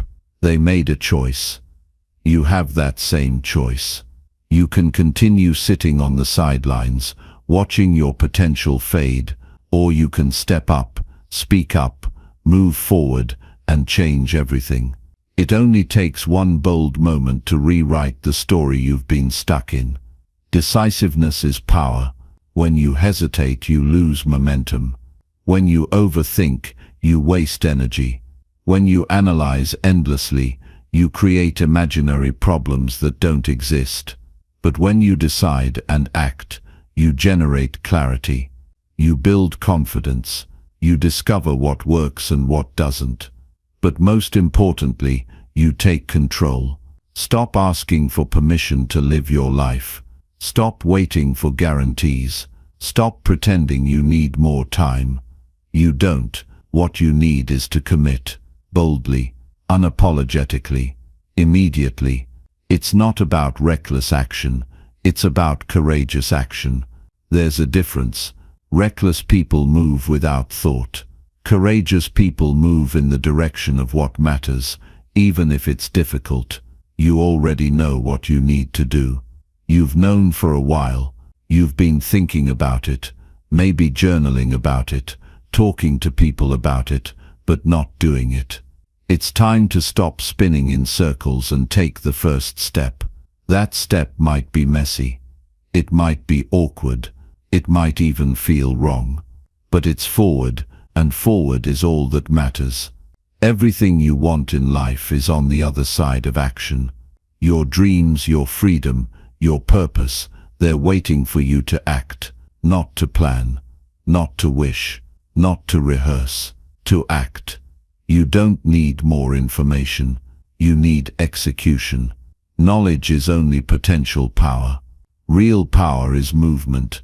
Real change happens when you move your feet, when you make the call, when you say what needs to be said, when you try and fail and try again.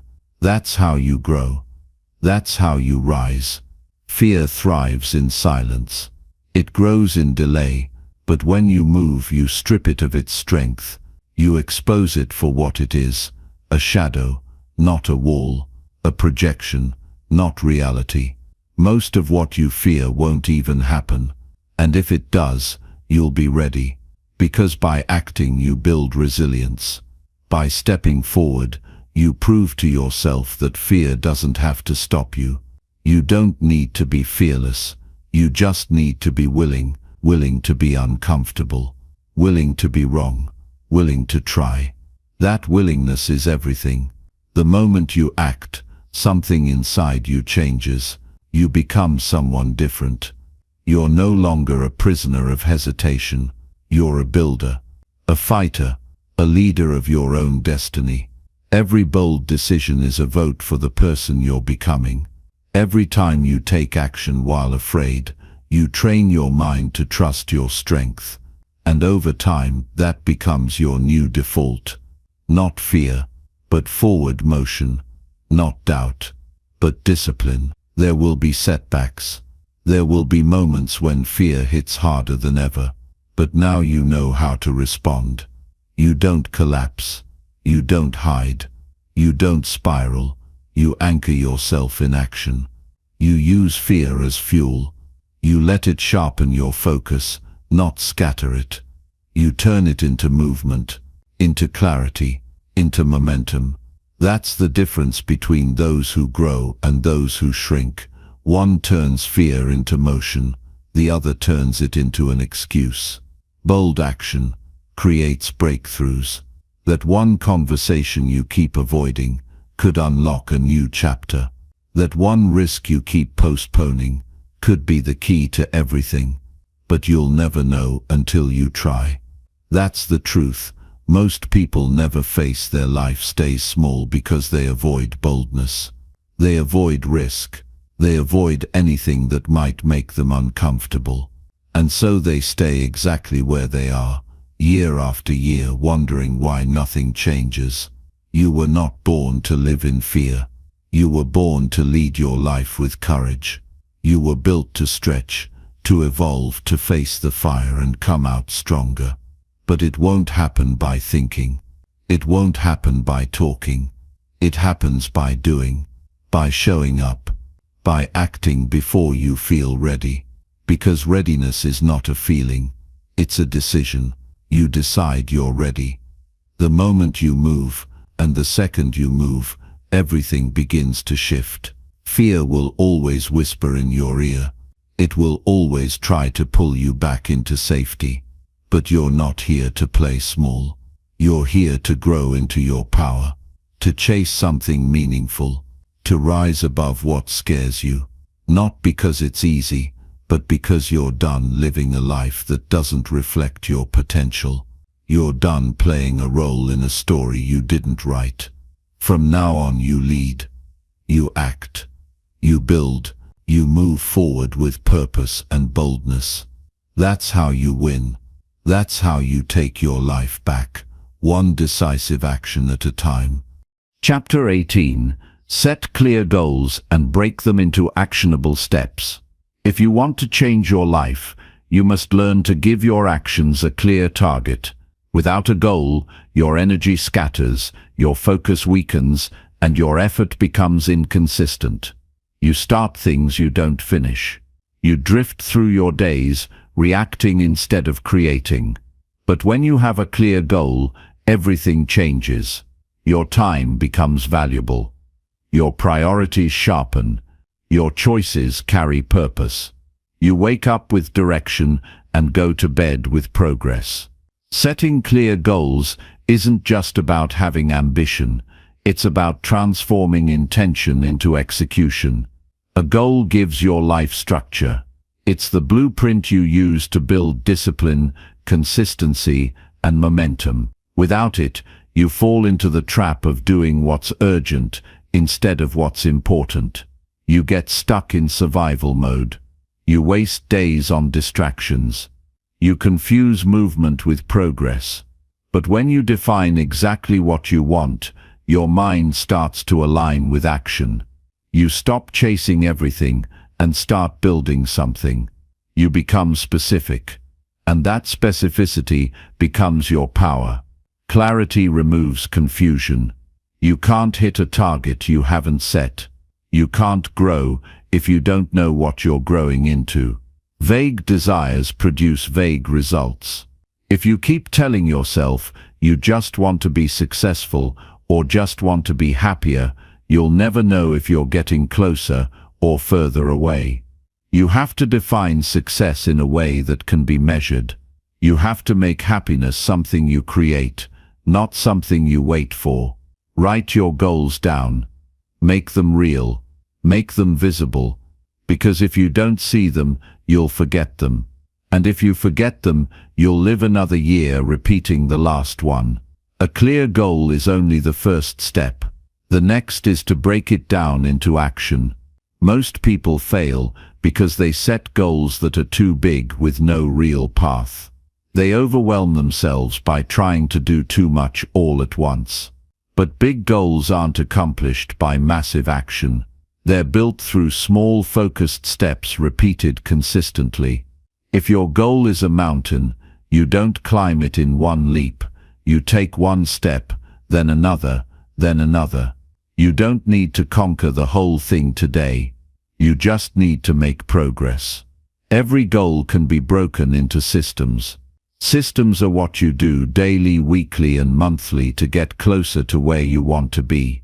If you want to write a book, your system is writing a page a day. If you want to build a business, your system is making calls, improving your offer, showing up every single day. The system creates progress. The system builds confidence. The system keeps you grounded when motivation disappears, and it will disappear. That's why your steps must be clear. You can't rely on feeling inspired.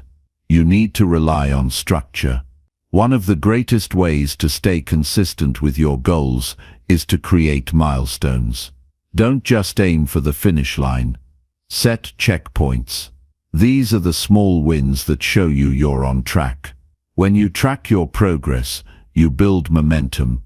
You see the results of your effort. You reinforce your belief in the process. And belief is fuel. The more you believe, the more you act. The more you act, the more you grow. And the more you grow, the closer you get to everything you want.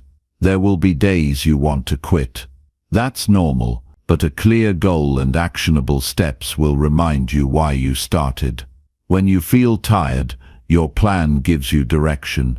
When you feel lost, your next step pulls you back in. It's not about being perfect. It's about staying consistent. It's about showing up with purpose even on the hard days.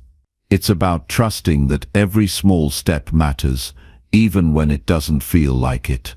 Too many people wait until everything feels right to get started.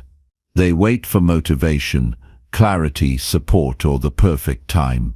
But clarity comes through action, not before it. You gain insight by doing. You learn what works by trying. And you adjust your steps along the way. You don't need a perfect plan. You need a clear direction and the discipline to start. Action brings clarity. And once you move, the path begins to reveal itself. Setting goals forces you to think long-term. It pulls you out of the chaos of the present and reminds you of the future you're building. It shifts your focus from what's easy to what's essential. When you're grounded in a goal, you stop wasting energy on things that don't matter. You stop comparing your path to others. You stop chasing approval and start chasing growth. And with every clear step you take, you gain control over your time, your energy, and your life. Your goals must reflect who you want to become, not just what you want to achieve. A powerful goal is connected to purpose. It's rooted in your values. It doesn't just motivate you, it transforms you. That kind of goal demands focus, effort and courage. It will challenge your habits.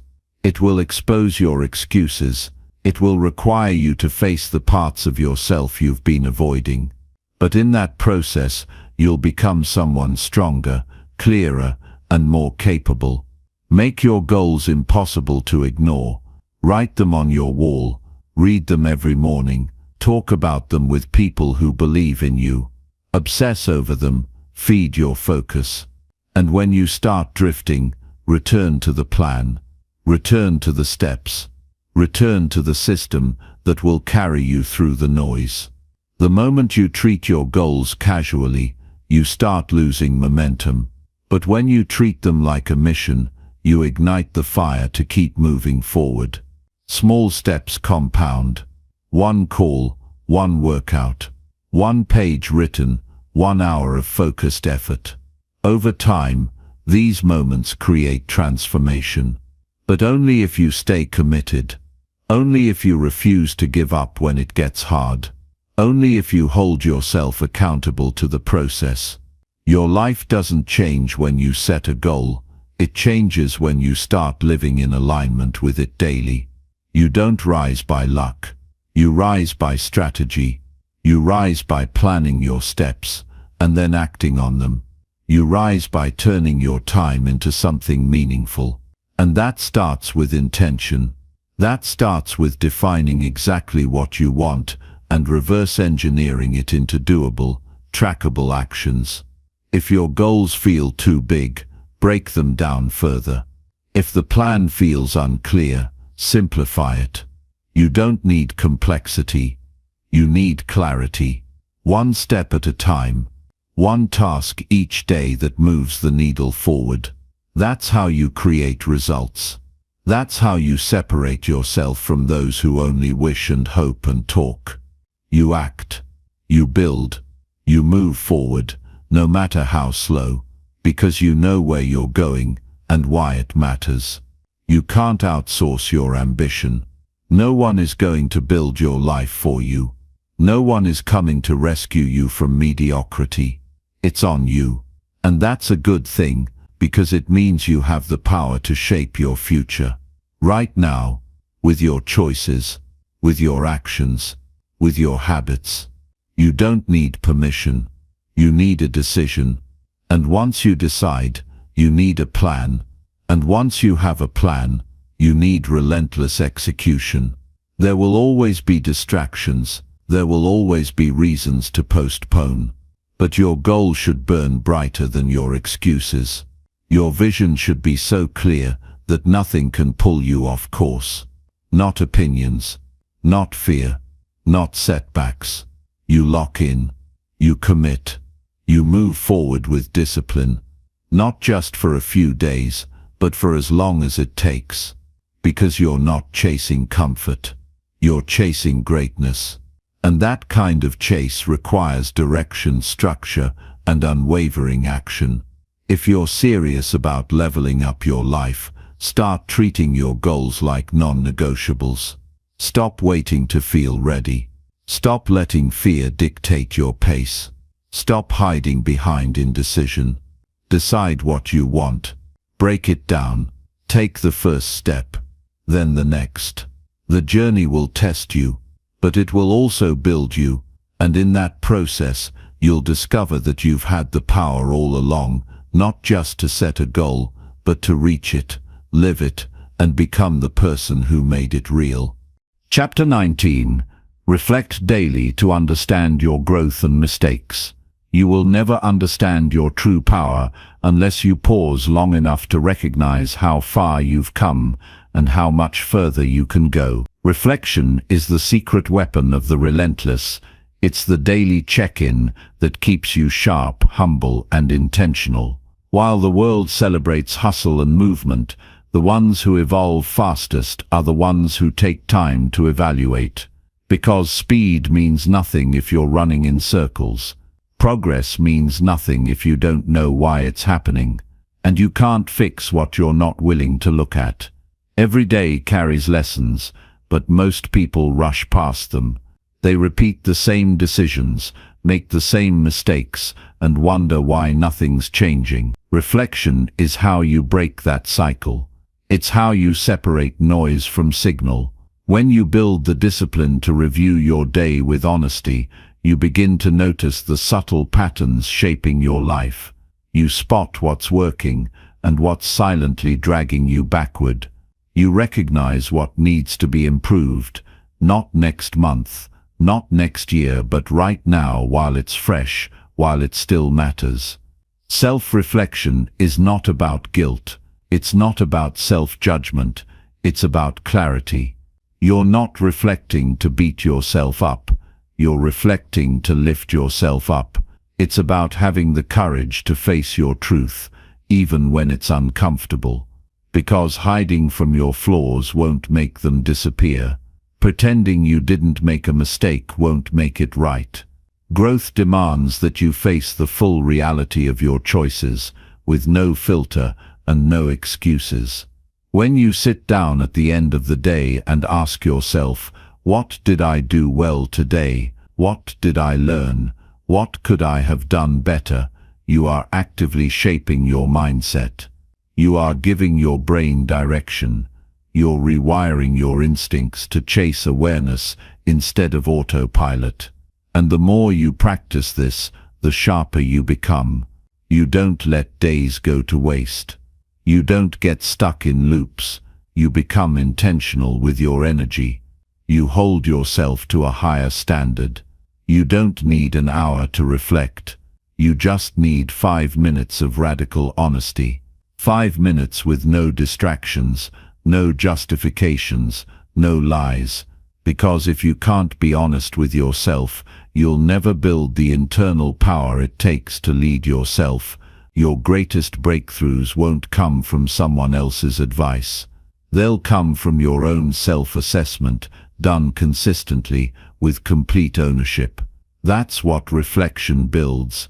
It builds self-leadership. Most people don't lack knowledge. They lack accountability. They know what they should be doing, but they're not doing it. They know what's slowing them down, but they haven't stopped it. Daily reflection eliminates that disconnect. It forces alignment. If you say you want discipline, you better be tracking it. If you say you want results, you better be reviewing your output.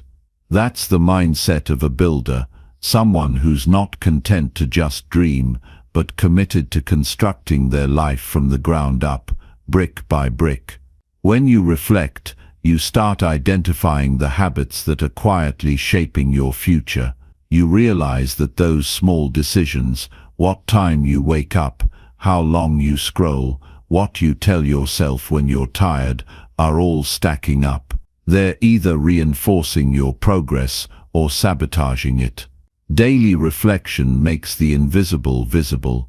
It turns blurry behavior into clear insight, and that clarity gives you control. Without it, you live reactively. With it, you live intentionally. Reflection is how you evolve faster than the chaos around you. It's how you avoid wasting time learning the same lessons again and again. It's not enough to experience growth. You have to extract the meaning from it. You have to decode the lessons that adversity is trying to teach you. Every failure, every frustration, every missed opportunity, it all has something to offer, but you only get that value if you're willing to revisit it, to dissect it, to understand what led to it, and how you can move better next time. There's power in writing it down. When you take your thoughts out of your mind and put them on paper, you create distance.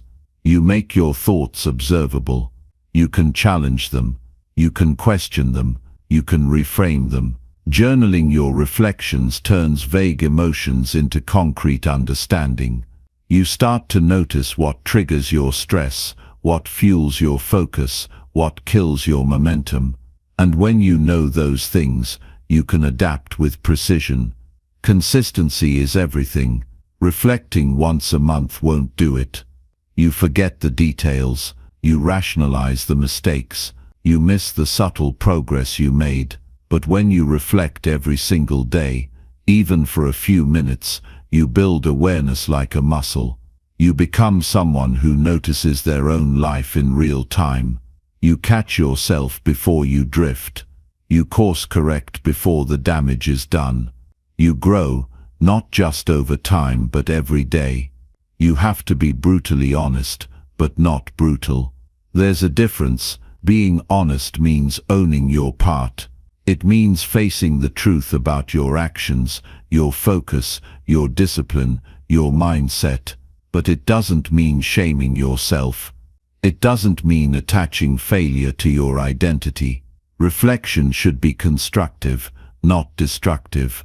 You're not trying to tear yourself down. You're trying to rise with more self-awareness than you had the day before. One of the greatest things you can do during your reflection is look for recurring patterns. Are you always distracted at a certain time? Do you keep breaking the same promise to yourself? Are you constantly avoiding one particular action? Those patterns are not random. They are signals. They are telling you where your inner work still needs focus. When you reflect daily, you stop ignoring those signals. You stop living in denial. You start becoming a student of your own behavior. You'll notice progress too. Sometimes we're so focused on what's next that we forget to celebrate how far we've come. Reflection reminds you of your wins. It shows you the effort you put in.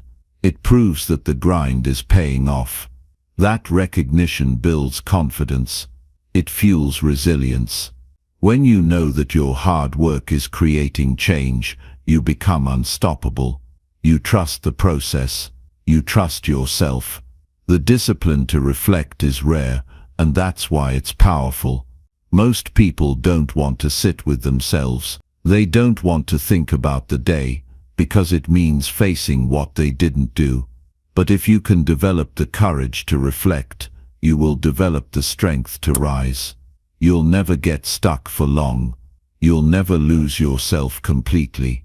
Because even when you slip, your awareness will pull you back. That's what daily reflection creates. An inner compass, a voice that keeps you grounded when the outside world gets loud. You won't get it perfect every time. You might skip a day. You might avoid a painful truth. But don't stop. Keep returning to the mirror. Keep asking the hard questions. Keep choosing growth over comfort. Because every day you reflect, you sharpen your edge. You build wisdom. You build emotional intelligence. You train your mind to work with you instead of against you. If you really want to transform your life, stop waiting for external changes and start developing internal clarity. That clarity comes from reflection. That growth comes from knowing yourself, your strengths, your weaknesses, your patterns, your power. The more you know yourself, the less you fall for distractions. The less you waste time chasing things that don't align with your values. The less you settle for mediocrity. You start making decisions that are rooted in awareness, not impulse. Reflection turns pain into purpose, mistakes into fuel, challenges into training. You realize nothing was wasted. Every setback became a setup. Every loss taught you how to win. But you only see that if you take the time to look. You only feel that when you stop running and start reviewing. Your greatest teacher is your own experience, but only if you study it. So tonight, before you sleep, pause for 5 minutes. Ask yourself, what did I learn about myself today? Where did I show strength? Where did I fall short? What can I do better tomorrow? And then make a plan. One small change, one adjustment, one new action. That's how you grow with reflection, then correction, then execution. Do this every day and watch your awareness expand. Watch your habits evolve. Watch your results compound. Most people drift because they don't review. You won't be one of them. You'll reflect. You'll refine. You'll rise. Because you've made the decision to take full ownership of your growth. Not just once in a while, but every single day. Chapter 20. Embrace failure as a stepping stone to future success. Failure is not your enemy. It is the raw material of your success. It's the forge where greatness is made, the crucible where your potential is tested. When you embrace failure as a natural part of your journey, you unlock the secret to extraordinary growth. Every time you fall, you rise stronger, wiser, and more prepared. The only real failure is the refusal to learn from your mistakes. Too many people see failure as a dead end. They think it's a sign that they're not good enough, that they're not capable, but that couldn't be further from the truth. Failure is an invitation to grow, to push your limits, and to evolve in ways you never imagined. If you are going to succeed, you must first be willing to fail, and to fail with the understanding that it is not permanent. It is just a stepping stone. One of the most powerful mindsets you can cultivate is seeing failure as a necessary part of the process. It's not something to fear or avoid, it's something to embrace. Every successful person you admire, every breakthrough story you've heard, has been built upon failures. They are not extraordinary because they never fell. They are extraordinary because they refused to stay down. They chose to learn from each setback, to use it as a foundation for future growth. You have that same power. You must understand that success is never a straight line. It's a series of twists, turns, setbacks, and comebacks. The road will not always be smooth, and you will not always win. But every loss is a lesson in disguise. It is the moment you're forced to ask, what could I have done differently? And more importantly, what can I do next? It is in these moments that your character is forged, your resilience is built. Many people avoid taking risks because they're afraid of failing. They're afraid of the discomfort, the shame, and the perceived judgment. But what if I told you that the pain of failure is not as bad as the regret of not trying? The sting of failing is temporary, but the regret of never going for it, never taking that leap, lingers for a lifetime.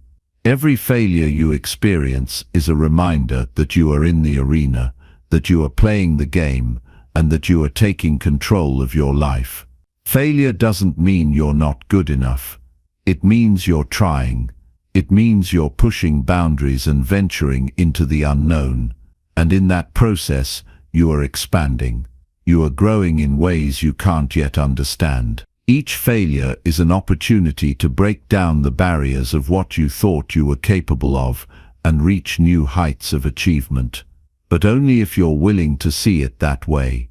When you fail, you face your weaknesses head-on. You see the gaps in your knowledge, the areas where your skill set needs to grow, the habits you must break. Failure, then, is a mirror. It doesn't lie. It shows you exactly where you stand, where you need to improve, and where your potential lies. The best part is that this feedback is priceless. It's the feedback you don't get from success. When you win, you celebrate. When you fail, you learn.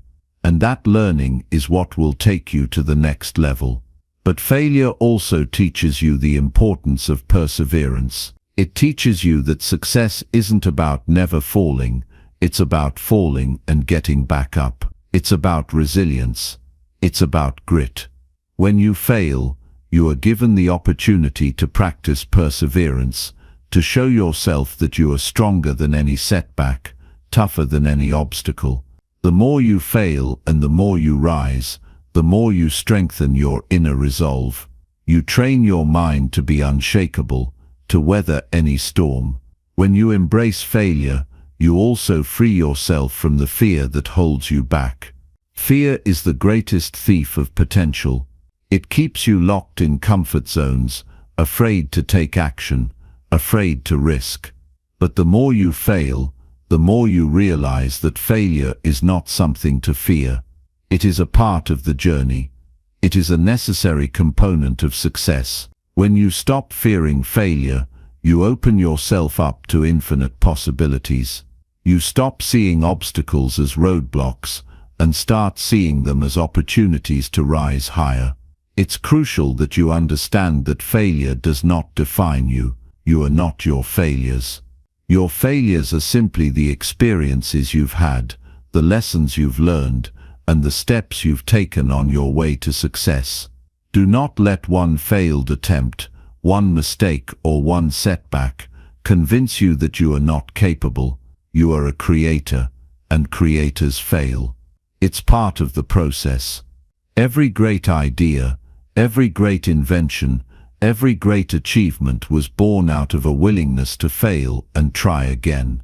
What's even more powerful than failure itself is what you do with it. Do you let it break you, or do you let it propel you forward? Do you wallow in disappointment, or do you take what you've learned and apply it with a renewed focus and energy? Your response to failure is what separates the successful from the unsuccessful. Those who embrace failure with grace and use it as fuel for growth are the ones who eventually reach their goals. They learn, they adapt, they rise. Embracing failure also means that you are no longer afraid of being imperfect. You are no longer afraid of not having all the answers, of not knowing exactly what will happen next. When you embrace failure, you embrace uncertainty. You stop needing a guarantee and instead focus on progress. You recognize that every step forward is a victory, no matter how small. And every failure, no matter how painful, is simply part of the process. The most successful people in history didn't let their failures define them, and neither should you. They failed over and over again, but they learned from each mistake, they adapted, and they kept going. That's the mindset that creates real, lasting success. And it's available to you too. If you want to achieve anything in life, you must be willing to fail, often and repeatedly. But if you embrace that failure with an open heart and a determined mind, it will carry you to heights you never thought possible. Every failure brings you one step closer to success, because every failure is a lesson, every failure is an opportunity, and every failure is proof that you are on the path of growth. So the next time you fail, don't despair. Don't think that it's over. It's not, it's just the beginning. Failure is not a wall, it's a bridge that connects you to your future success. Use it, learn from it, grow through it, and when you rise from it, you'll be unstoppable.